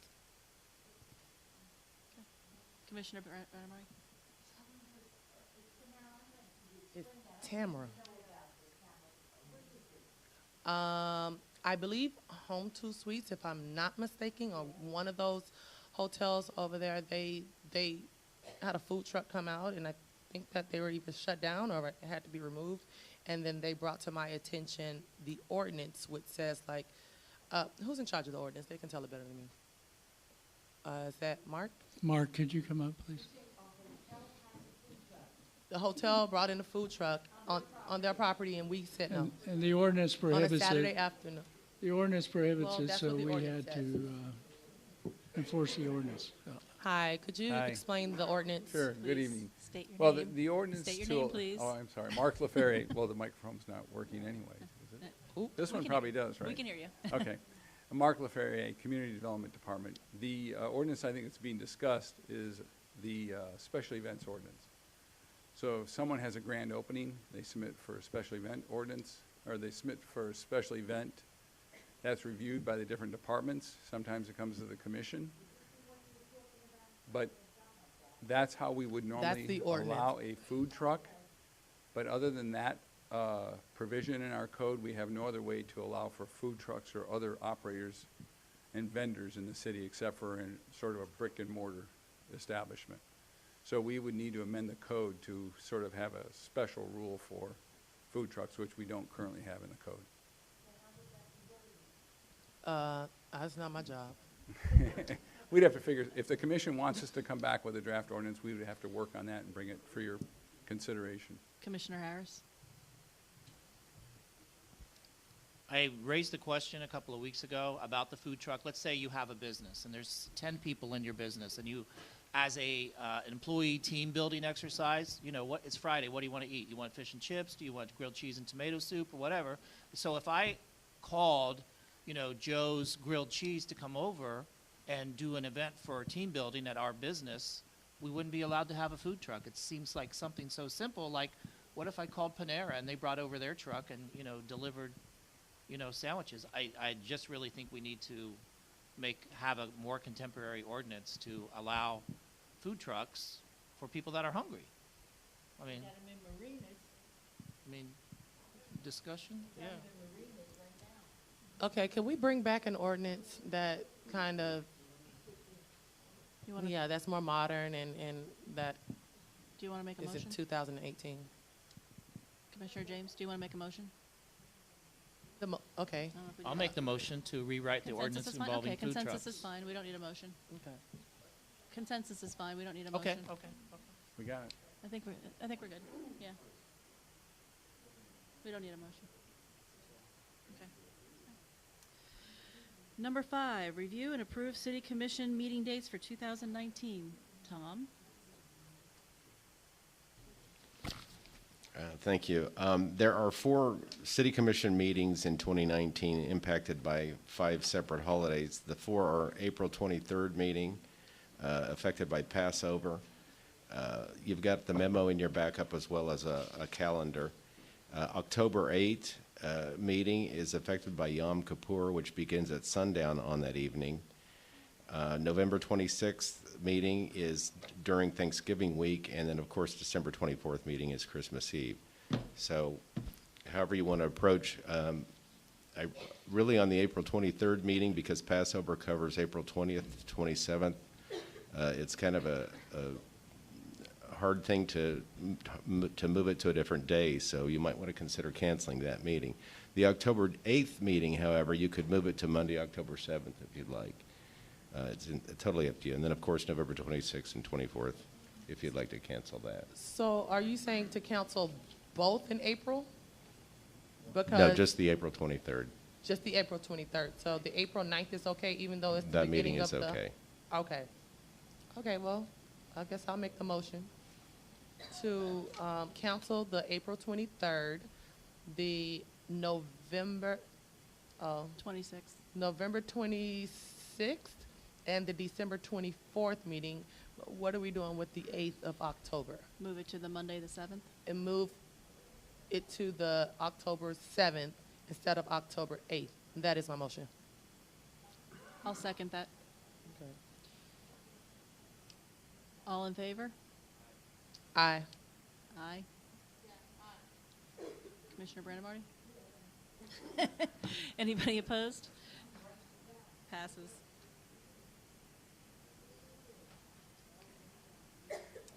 Okay. And number 6 is my issue, discussion concerning city manager selection process. I bring this up only because I did speak with the recruiter, Renee Tarlock, this week about the process for selecting our city manager. We all know it's a process that has been ongoing. The prior commission was unable to get the requisite 4 votes for any particular person. And I know that Renee wanted to try to set up some meetings with us for this week, either tomorrow or the next day, but it didn't appear that that the schedules were going to work for that. Renee has indicated that she does have some resumes, that she is prepared to send us some additional resumes. Some may be the same ones, but there may be some new ones as well. And what I would like to propose is that she send them to us just before the holidays. We have the holidays to review it, and then set up a meeting, say the first or second week in January with her, where we can actually sit down, get her recommendations. And she did agree she would do it by phone, so we don't have to limit it to a time when she's actually here in town. And then we can move along from there. She understands that that we need to move this process along. I think we all understand that. Mr. Baldwin has indicated that he's leaving sooner rather than later. So that being the case, we obviously need to get this moving. And since we do have a new commission, I think it's only fair that we try to start the process this way. Anyone? Oh, I'm sorry, Commissioner James. Yes, I agree with you. Are you, for clarification, when are you saying that we have this meeting with Renee Narlock? Either the first or second week in January? Oh, the first or second week in January. Okay.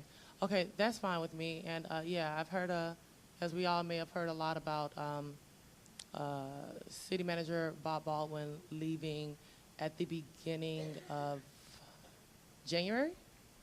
I think he said in January. Well, from the conversation I had with him, he told me he was leaving January 1st. So I do think that we definitely need to get together with Renee Narlock. Your recommendation I fully support. In addition to that, I do think as protocol and what we've done before as a commission before I sat here is to accept any resignation that he will give to us and be supportive of any of his endeavors, even if that requires, even if he asks for a letter of recommendation. I'm in full support of that. So I'll wait for the rest. I have a motion, but I'll wait for the rest of the discussion since this is your item. Nobody else has a comment? Okay, no other. Okay. So.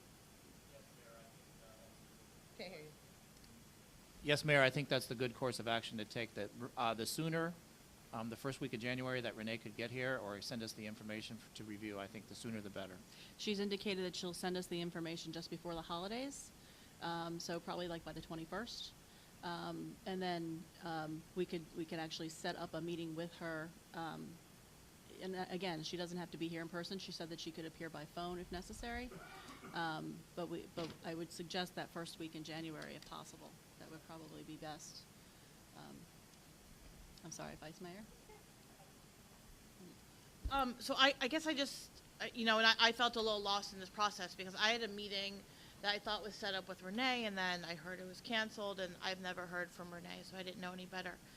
But, so what is this process for city manager leaving? Like, what is the date, and then what happens from there? Can you speak to that? Oh, that was my motion. Well, I don't know that we have a definitive date from when he's leaving at this point. It's sometime in January. I just don't know when. So if he's resigning, obviously, then we would accept his resignation, and then Colin is here, obviously, who is our assistant city manager and would fill, he's here right now. I mean, he fills in for him when he's not here. I expect this process will move along pretty quickly. I don't think it will take a long time.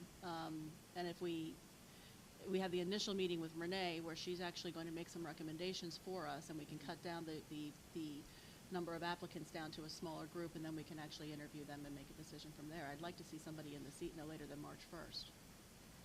And in the interim, who would serve in the spot of Mr. Baldwin? Well, we have an assistant city manager who fills in for him when he's not here. It has for the last several years. Right. So, but does it automatically follow that that Mr. Donnelly becomes the city manager? He acts as the city manager in the manager's absence. There's only two ways to deal with it otherwise. In what the charter calls, in the event of a prolonged absence or disability of a manager, then the commission, by a resolution, can appoint someone to be the acting city manager. But that's only when the current manager, Mr. Baldwin in this case, is either prolonged away, and that doesn't account for his resigning, or a disability. So you can't appoint an acting manager the way it's under the charter. Otherwise, you'd have to appoint, with a 4/5 vote, a manager to serve as an interim for the 4 or 5 months. Okay. Which could be done. I have a question. I'm sorry. Commissioner James, are you finished? I'm not. Let Commissioner James speak. Commissioner James? Well, I would like to point one, part one of whatever this discussion is entailing, to do exactly what you said, to accept whatever resignation that Mr. Baldwin gives us. But what I do think, because being a part of this process has been long and drawn out, and we've been very comfortable as a commission with City Manager Bob Baldwin. I'm not sure where he went, but with his service here, and he's been here, you know, to answer questions or any concerns that we do have. So my motion for the part, I'm not sure of the second part, but my motion would be to accept the resignation and to pick a date that we will, you know, definitively terminate the employment with an effective date. And my date would be January 1st. Yeah, I don't think he's actually tendered a resignation yet, so that's. Because that's what he told his staff meeting, that's what he told me.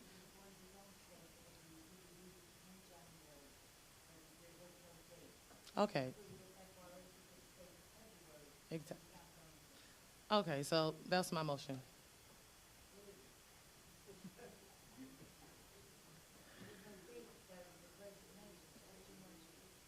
I already stated it. Tom, did you hear my motion? Y'all laughing, it's really not funny. It's really not funny.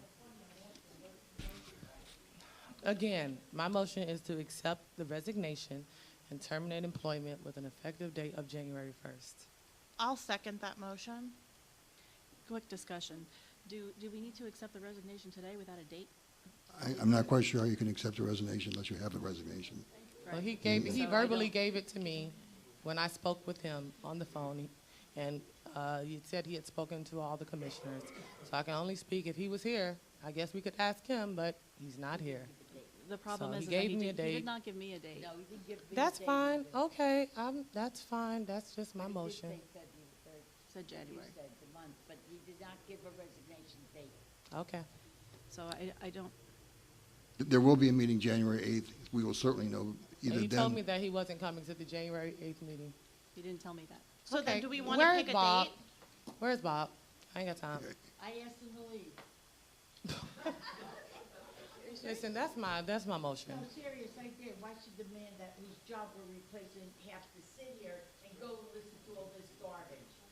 He doesn't have to do that. Okay, He that's- told his staff at a staff meeting, and he told us, I don't know what he told him because he don't talk. But anyway, the point is, did he give you a date, Bill? He said January. Thank you. He gave me the same thing, Me too. January. He gave her the same thing, January. So there is no resignation Well- date. And Okay. I do remember January So 1st. anxious. And The part is, the reason for this, respectfully, Commissioner Brandemarty, is not to drag Mr. Baldwin through any garbage or anything that you are insinuating. It is because this is an organizational type of thing, and we've been dealing with this for so long. We would like to move forward in that.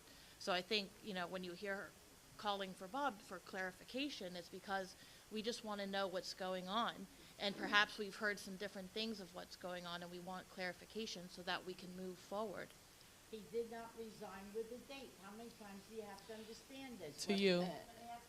Hold on. To you. Hold on.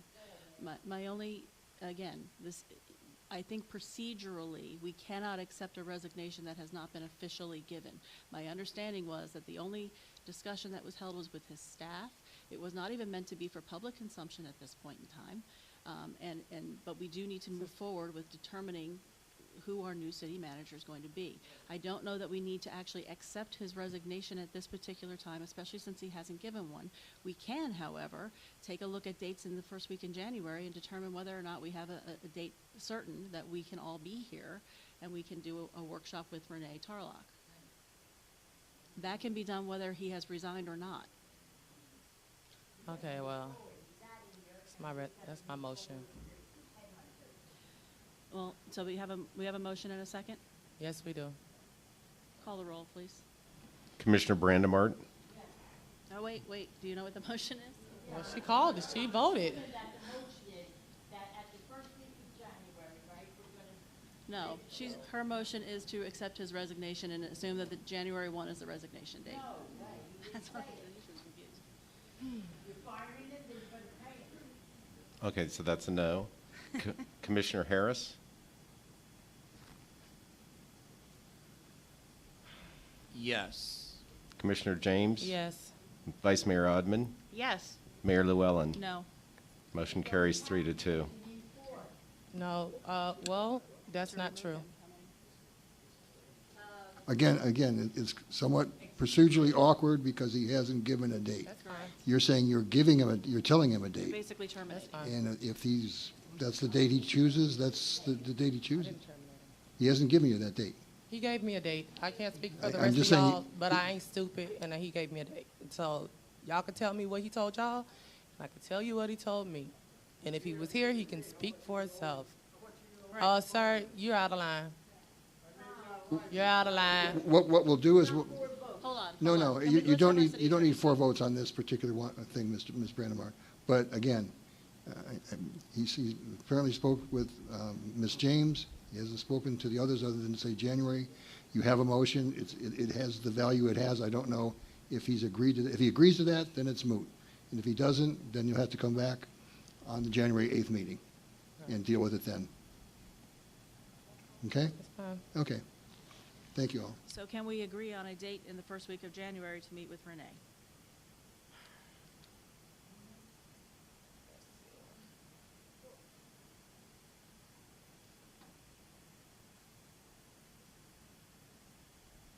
I'm not available on the January 3rd. I'm not available on the 8th. Ms. James, the 8th is Tuesday. Oh, sorry, Commission I am. meeting. Just kidding. How about the 4th?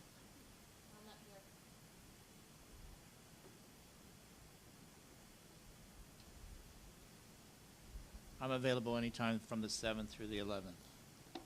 Anytime, day or night. Or you could do it the 8th in the morning if you chose. Well, I don't know if I can do the 8th in the morning. 8th doesn't work. no, I'm not available the 8th in the morning. I can do the 7th in the I'm not available afternoon. the 8th. I'm available on the 7th in the afternoon. I can do the 7th. So how about we say the 7th at 3 p.m.? Are you available, Commissioner Brandemarty? Tentative date, January 7th at 3 p.m.? We'll have to check with Renee as well.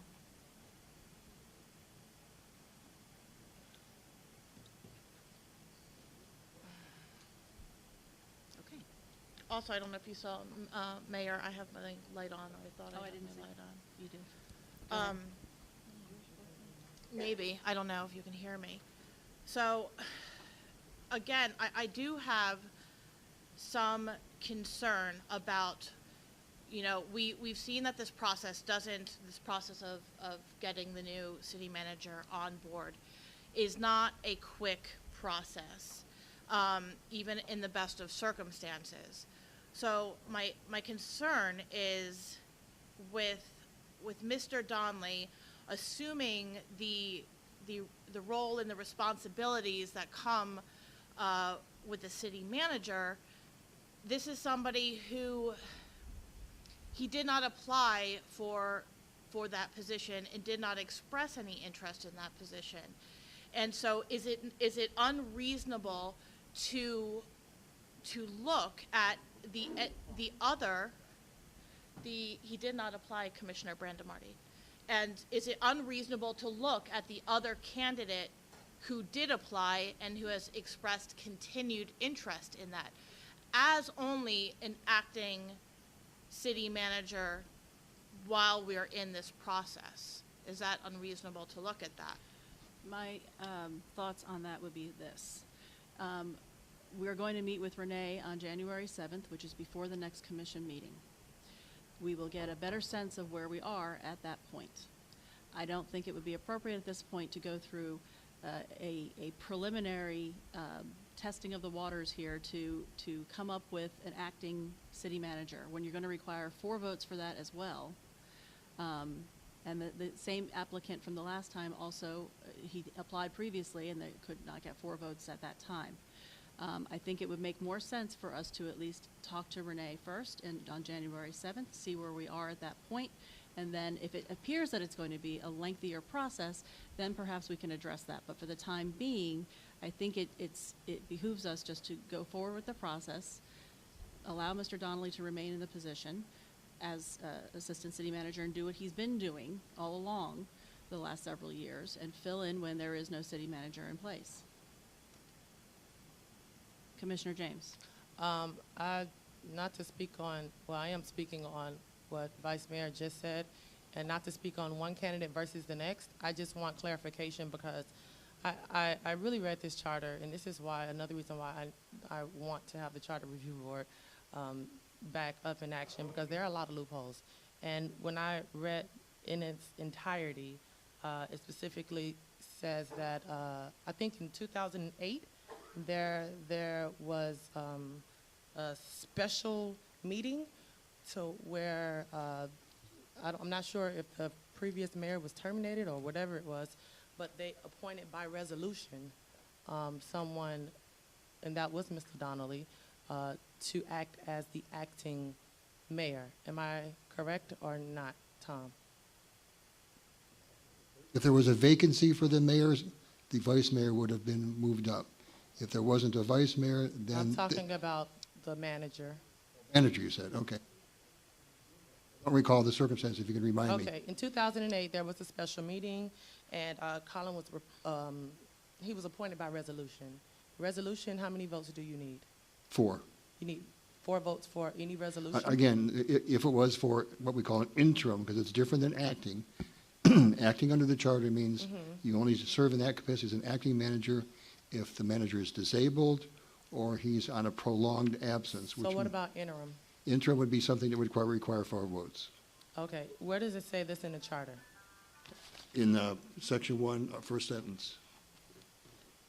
Could you read it? Because I don't... Sure. City Commission shall appoint a city manager who shall be administrative head of the municipal government under direction and supervision of the City Commission. It's the second sentence. Such appointment shall require at least a 4/5 vote. Right, that's to appoint a city manager, not an interim, correct? It would have to, there's no difference, because to serve as a manager, there is no such thing as an interim city manager in the charter. Maybe that's one of the things that could be addressed in your proposal. This is what I'm saying. Right, that's an idea, because it's not addressed that way. So there is nothing that addresses an interim city manager of any type in the charter. They would be appointed by four of you, Okay. at least 4 of you, to do it for 2 or 3 months if that was the intent. Okay, so again, there's nothing in the charter that says, that speaks on this matter. On an interim manager, that is correct. Okay, so if there is nothing in the charter that speaks on it, I'm unsure of how we're going by rules that's not in the charter that speaks on it. Again, either way, I'm not vouching for one person over the next.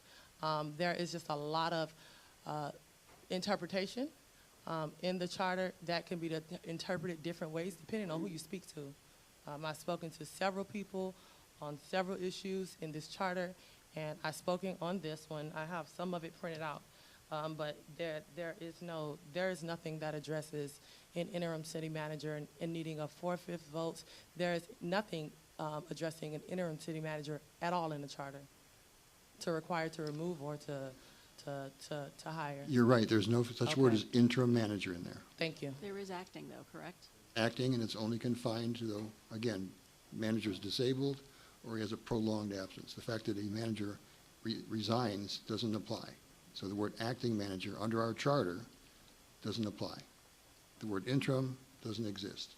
So the only way it could work is to have a manager appointed with 4/5 vote.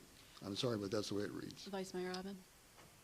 So again, I mean, is there anything that precludes the commission from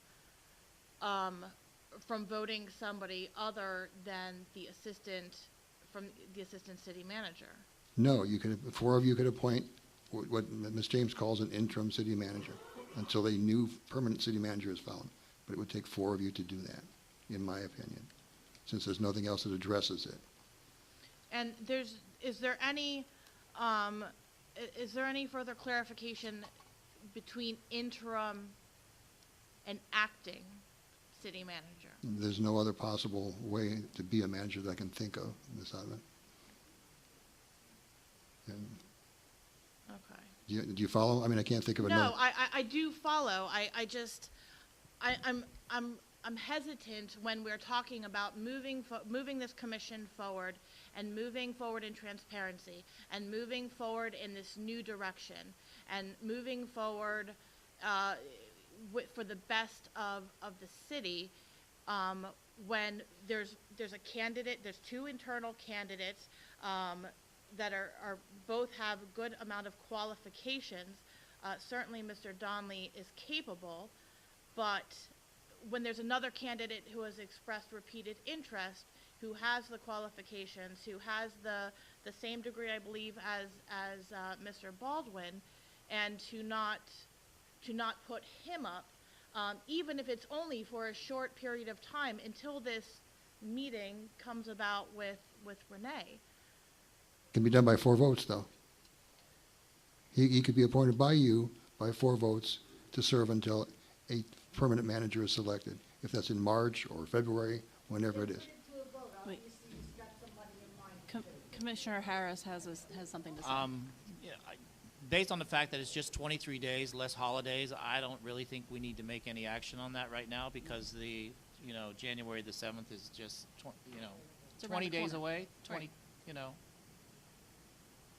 This is like a lot of questions. So so I'll call the question. Let's just move on.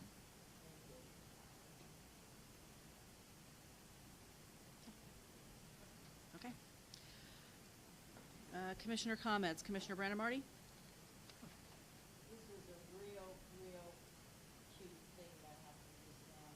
So I gotta say, it's obvious that someone's in mind that they want. For some reason, I have no idea that we can't wait 9 days, we have to. Other than that, I want you all to please remember Veronica in your prayers. I beg of you, Veronica Larkins, please. And, that's it. I don't have any more to say except that I'm kind of disgusted with my own commission. I really am. Thank you. Commissioner Harris? Just one comment about what we did earlier tonight about the conveyance of the 5 homes. If you've ever been able to buy a house and you weren't able to, I think now that we have a plan in place, even though it's not 100% plan, but at least we have a plan and we can make a difference in somebody else's life as far as home ownership and giving them a chance to get a leg up in the world. I think we should try to help them from the compassionate point of view. Home ownership is, one of the great American dreams, and if we can have somebody complete their dream, let's see what we can do to help them. That's all. Commissioner James? Yes, asking to please keep the Collins family in prayer, as well as Ms. Veronica Larkins. Please keep her in prayer as well. Had the opportunity, with conjunction with Parks and Recreation and their wonderful staff, that took time out to help chaperone around 45 kids to the University of Miami versus New Orleans women's basketball game. It was a wonderful experience for the children and the community. A lot of these children have not even been outside of the Tri-County area or Dania Beach for that matter. And so to experience the possibilities and the opportunities that lie with hard work and dedication, they were very grateful. And so I'm very grateful to Eric Brown and Hakeem and the entire staff and those employees that came out to really make this happen for our children. Holiday lighting, I do think is something that has continued to draw people here to our city center. With anything, everything could get better, and I am very positive that will happen. I do think that with the holiday lighting, there needs to be, if it's going to be called a holiday lighting, it needs to celebrate more than one holiday, to be sensitive to those who are celebrating other holidays around this time of year. And I think that is it from me. Vice Mayor? I have some commissioner or some vice mayor comments, but I think I'm going to flip the script on that. So, you know, when new people come onto the commission and there's a whole different vibe and there's a whole different change that comes about by having new personalities. So I was disappointed to hear that Commissioner Brandemarty felt, you know, disgusted. Let me continue, please. So, no, it is too bad because, you know, we have a history of chaos up here, and that's not what any of us are looking to bring. Certainly not myself. But this is a commission that's looking to bring about change, and that's looking to bring progressive ideas to the city. And change is hard, and change is uncomfortable. And that's sometimes how it has to be.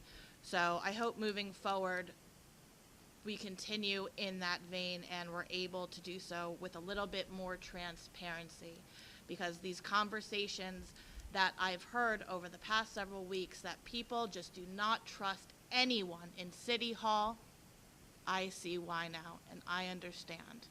So hoping that moving forward things get better. Merry Christmas, y'all.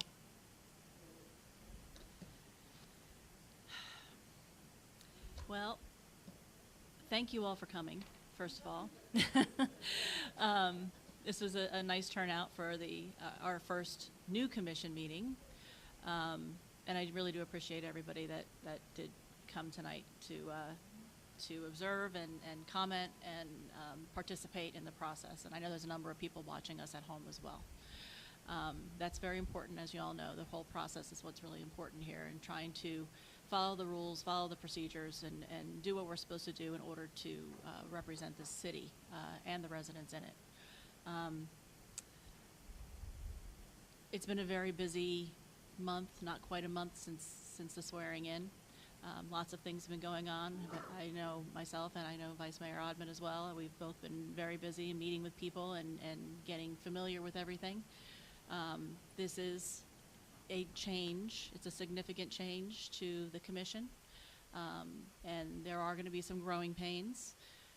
Hopefully they won't be as painful as some of them were tonight. But I do expect that, that we're going to have some days that we agree and some days that we don't. That's just part of the process, and that's why we're here. I do think that we have a lot of good things coming up in the city. I've been to a few things lately that I think are going to we can promote it within this city. I will say we had the Dania Beach After Dark, Dania After Dark this week, which had a nice turnout considering the holiday season and considering the fact that there were a lot of other things going on at the same time. There were a number of people that showed up, and it was good to see people not just from Dania Beach but from all over who actually came and enjoyed the event.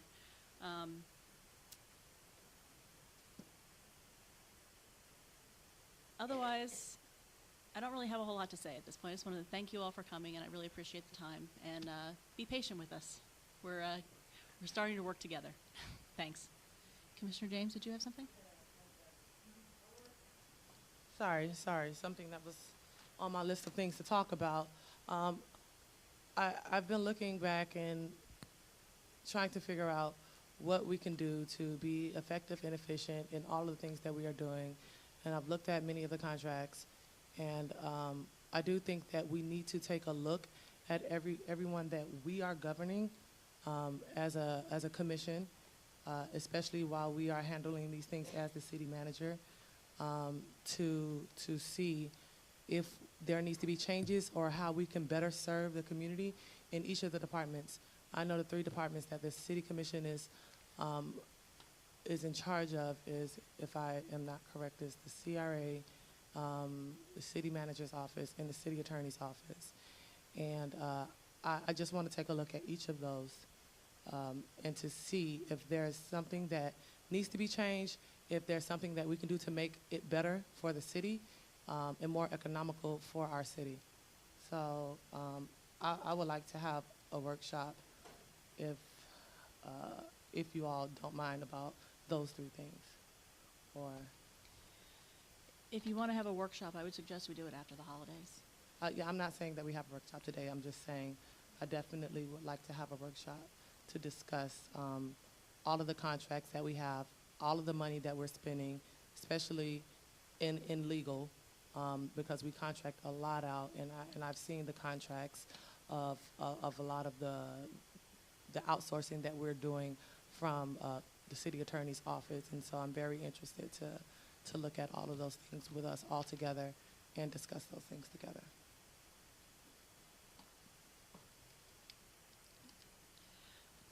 Next item is appointments. Well, wait, were we not going to make a date for when that was going to be? Well, we said after the holidays, but we have another meeting on the 8th. I mean, would it make more sense to bring it up at that point? Well, I just don't, I don't want to keep things so nebulous, and we're going to do things after this month and after this month, because then that comes 6 months. I mean, there's certain things that have an urgency to them, and when you're bleeding out money and you see where it may be coming from, you want to address that. And I don't know what specifically Commissioner James is speaking of, but, there are these things that need to be addressed sooner than later. So is it unreasonable for us to come up with a date for that, when we can do that? I'm not quite sure what it is that we're going to be discussing in detail at that point. Contracts. I got that, but what I'm saying is if there are specific things, it might be better to address it as part of an agenda. We don't have it on an agenda tonight. Why does the request for a workshop to discuss contracts and what is in those contracts have to be on an agenda? Why can't we wait until the next meeting? Why don't we always wait to the next meeting? Can I make a motion? Yeah, come on, let's. Yeah, let's. Don't try to hold us to dates now. We want to get through the holidays. We're normal, just like the people in the audience. Normal's really relative right now. I don't know. What are you Please, making a please, a no motion? arguing. We're not arguing. I'm asking her if she's making a motion. Yeah, I don't know. I'm scared. I don't know. I don't even know if I should talk. Is it my I'm turn? scared of nothing. I thought you were just suggesting that we would do Yeah, a I was workshop in the future. suggesting. It's not something- I was suggesting. I wasn't trying to just go all public. I was trying to be a little more discreet. But since we're being all out in the public, I guess I am suggesting that we are taking a look at our city attorney's office to see if it is a law firm or someone else that could stop all the outsourcing and one firm that can do a lot of the work that the city attorney's office is doing. Well, I mean, Commissioner Brandebarty, if you want to leave, nobody's holding your Nobody's hair. asking you for permission. Wait, stop. Don't raise your voice at me, Let's please. stop, Please both be of you. respectful. It's not the place for this. I wasn't talking to Well, her, if she's- Mayor. I was talking to our city attorney. May I speak now? So if the commissioner wants to have that workshop and to look at those things, I think that is a discussion well worth having. I think while some of us would be fine to do it now, others of us would rather leave. If the middle ground is setting a date for a workshop, then let's do that as well. I don't know, which is it gonna be? Are we gonna hash it out here, or are we going, you know? I would, personally, I would prefer, if you want to make a motion, you can make a motion. I personally would prefer that we wait until the next meeting, simply because we have the holidays to get through. We already have a meeting scheduled for the first week in January with regard to the city manager issue, and we also have another meeting on the 8th. If we address it on the 8th, then we can set that forward next, if that's what you want to discuss next. Let's do one thing at a time. Make it a motion? It was my motion. It's It for was my discussion. motion. I didn't even say the motion. I mean, if y'all gonna let me talk, I can say the motion. My motion is to,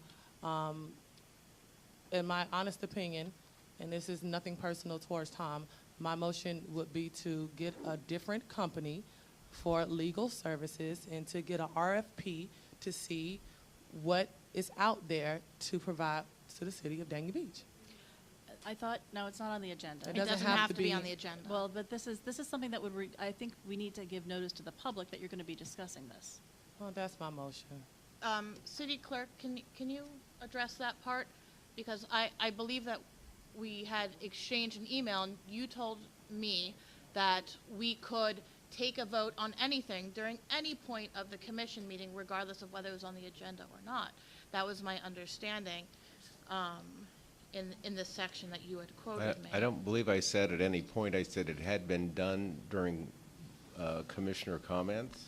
Right. When items were brought up, and then occasionally done for matters of an urgent nature under city attorney or city manager comments. So is there anything that precludes Commissioner James from her motion going forward and us addressing her? I do not want to opine on that, since the commission hires the city attorney directly, and I am simply an employee of the city manager, and don't feel that I should opine on that. You shouldn't Thank you. opine on it.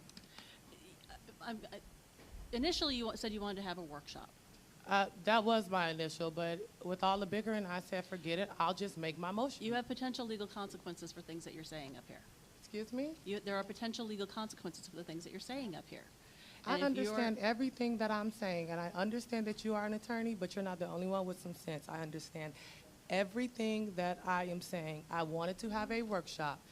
There has been catfighting on this dais about a simple workshop. Therefore, I said, forget it. No one wants to meet. Commissioner's saying that it's too many workshops. They want to wait till after the holidays. My motion is my motion. Commissioner Brandemarty?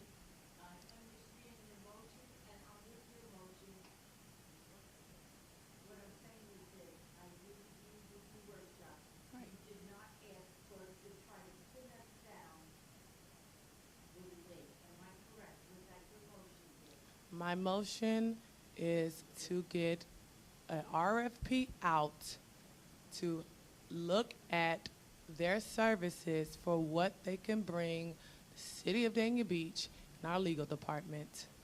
That is my motion. I second. Any further discussion? Call the roll, please. Commissioner Brandemart? No. Commissioner Harris? Oh, no. 'Cause I don't understand. No. What, no? Commissioner James? Yes. Vice Mayor Odman? Yes. Mayor Llewellyn? No. Motion fails 2-3. Okay. Can we move on to appointments now? Number 12, Airport Advisory Board.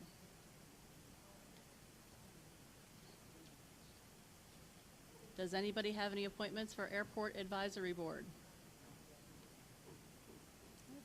I know.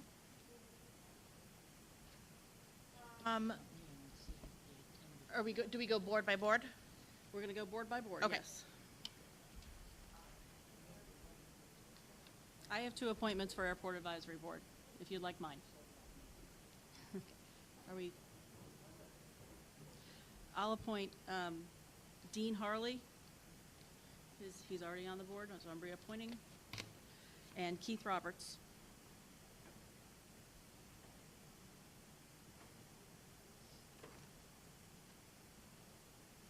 Vice Mayor, do you have any appointments?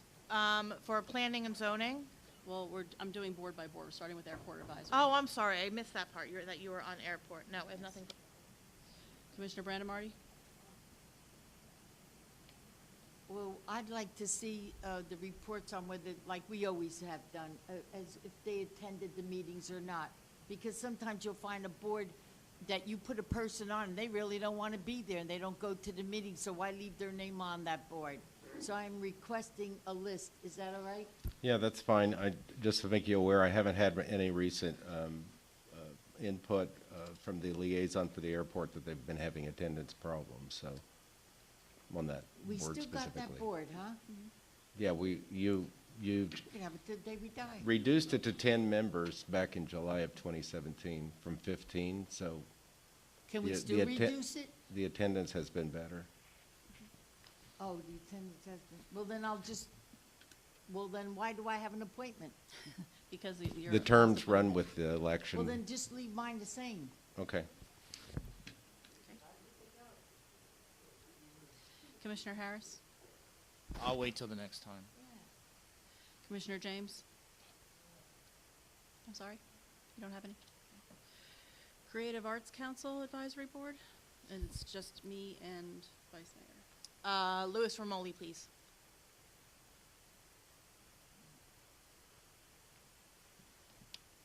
Rich Aubie.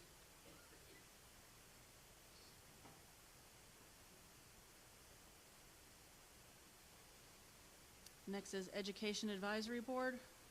It's Commissioner Harris, Vice Mayor Odman, and myself. So Commissioner I have Harris, a question. Education Advisory. Commissioner Harris? Bonnie Carlton, who's currently on the board. I have a question about my appointment. Tom, can you tell me who my appointment is on the Education Advisory Board? Because it should be Kayla Gardner. Your appointment is Diana Curry, who you took over from Commissioner Grace What in happened to October. Sabrina Wilson? Because she was my appointment as well. I'm sorry? What happened to Sabrina Wilson? Sabrina Wilson, at the time, the commission eliminated the city manager and the mayor's second appointment back in March of this year. You had Sabrina Wilson And Kayla and Kayla Gardner, I believe. Yeah. At that point, Vice Mayor Harris at the time took over Sabrina Wilson from you because you lost one of your appointments. So our information is now that she has moved out of town, which is why Commissioner Harris has a vacancy. Okay, well, if anyone is looking for someone to be on the Education Advisory Board, I had someone that was on it, and because I'm no longer the mayor, I guess they got booted off, so. Okay. Vice Mayor, do you have an appointment? Vice Mayor, you don't have one? Education.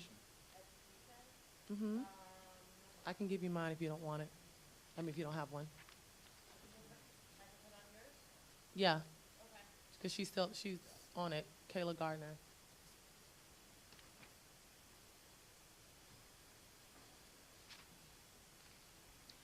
Bob Adams.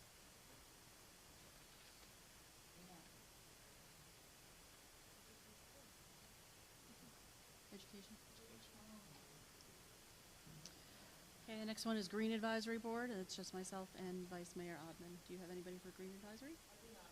Okay, I do.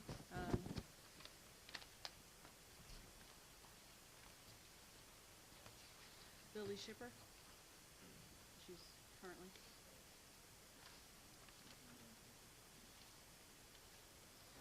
Next one is Marine Advisory Board. Commissioner James, do you have anybody? Mm-mm. Vice Mayor Odman, you have 2 appointments to Marine Advisory.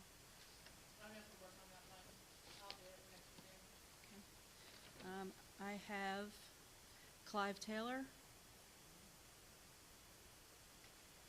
Oh, I apologize. I do have that. And the second one is, you ready?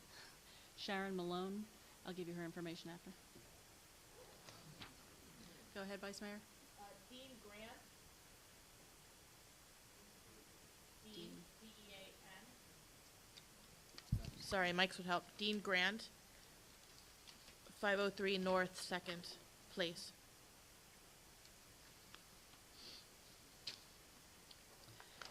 Next is Parks, Recreation, and Community Affairs Advisory Board. Commissioner James? May I interrupt? Commissioner James also has an appointment. According to the Marine Advisory Secretary, Luz Ortiz has not been attending. Yeah, he's So off. Kick him off. they had recommended, or Clive had a name in mind, if you were interested. Yep, you can go. Dean Grant? Oh, That was who she just I'll picked. take it. Well, Okay. we still have another one. Okay. All right, well, then you still have a, Oh, I Okay. can't take her? Okay. Anyone want to serve on the Marine Advisory Board? Clive, if you have someone else, could you bring them to me, please? Thank you.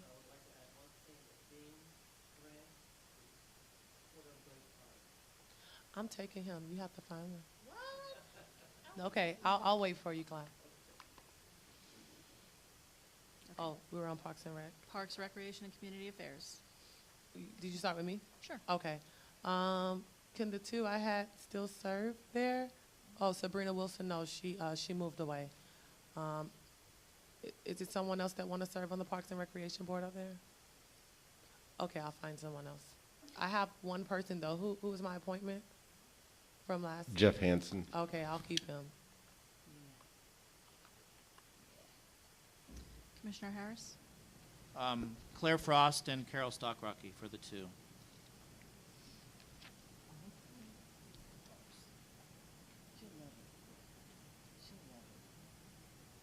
Commissioner Brandon Marty? You have two. I have to wait. Can I wait That's, till next you're meeting, gonna wait. please? You're gonna wait. That's fine. Okay. Vice Mayor? You have two. Parks and Rec? Nobody yet? Okay. I will I'll check around. select Morris Goldwire. 20 Northwest 13th Avenue.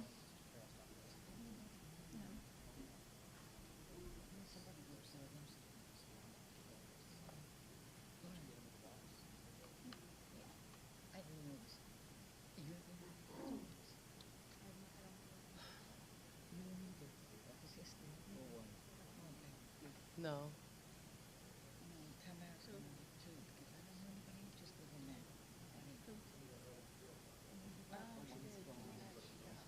Oh, okay. Commissioner Harris? Commissioner Harris, there's a problem. One of your appointments, Carol Stockrocky, she's now a current city employee. Oh, I didn't know that. Yeah. Oh, she's at the CRA. patch. Yeah. Okay, I'll find somebody else. Okay. My second appointment for Parks and Rec is Terry Shermett Rock. It's Terri. Shermett, last name Rock. Shermett.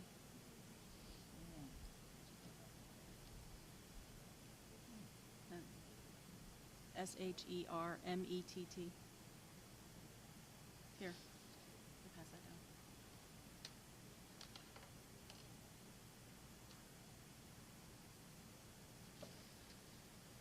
And Planning and Zoning? Bobby Grace. Snatched. Boop. Commissioner Harris? Dr. Quinn Robertson. Commissioner Brandon Marty? Vice Mayor Odman? The commissioner stole mine, so nope, not now. I was Me? gonna put Bobby in. Oh. But she already put Bobby. Sneaky.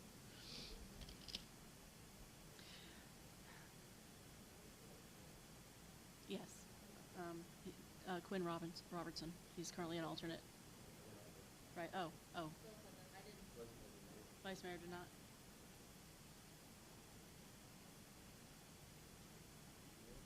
I did not. I've actually had quite a few people approach me about this. Yeah, I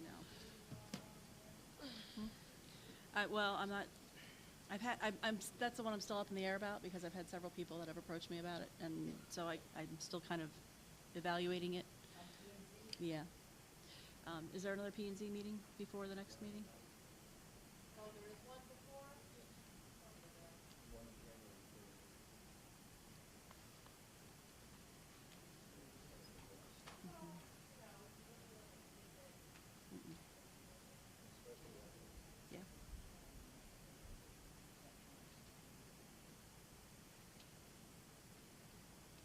Mayor, is there someone you can put, that you feel comfortable putting on so that they can meet the quorum?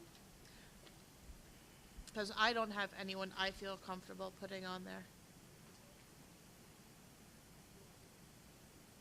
He doesn't want to do it. I would remind you that current members can serve up to 120 days from the date of the election, so that if you absolutely don't have someone, that they can still carry them over. Oh, okay, so they'll have enough to have their meeting. Okay, great. Let's carry over for now, and next meeting we will definitely have. Right. Okay. Okay, administrative reports, city manager? I'd like to have a motion to approve the appointments. I'll make sorry, a motion yes. to approve the appointments. I'll second. All in favor? Aye. Anyone opposed? Okay, motion passes. Next, administrative reports, city manager? Colin Donnelly, Assistant City Manager. I'm going to pass down the City Manager's project report, the update.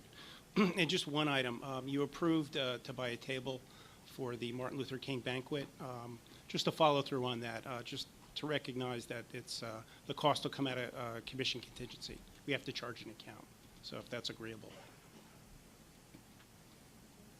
That's fine with me. Sure. Yeah.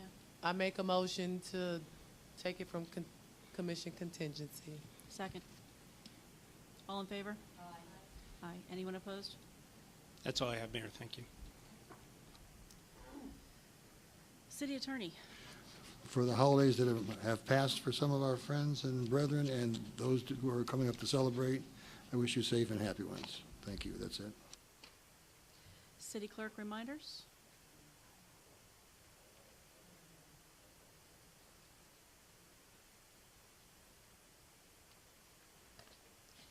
Sorry about that. Upcoming meetings, January 8th at 5:30 p.m. You have a CRA board meeting followed by a city commission meeting at 7 p.m. Thank you. That's all. Thanks. Also, now we have the meeting with. Oh, also now, yes, you have the January 7th at 3 p.m. workshop with Renee Narlock. Thank you. Tentative. Right. Okay. That's it. Hope everybody has a wonderful holiday. Merry Christmas. Happy Hanukkah. Enjoy. Happy New Year.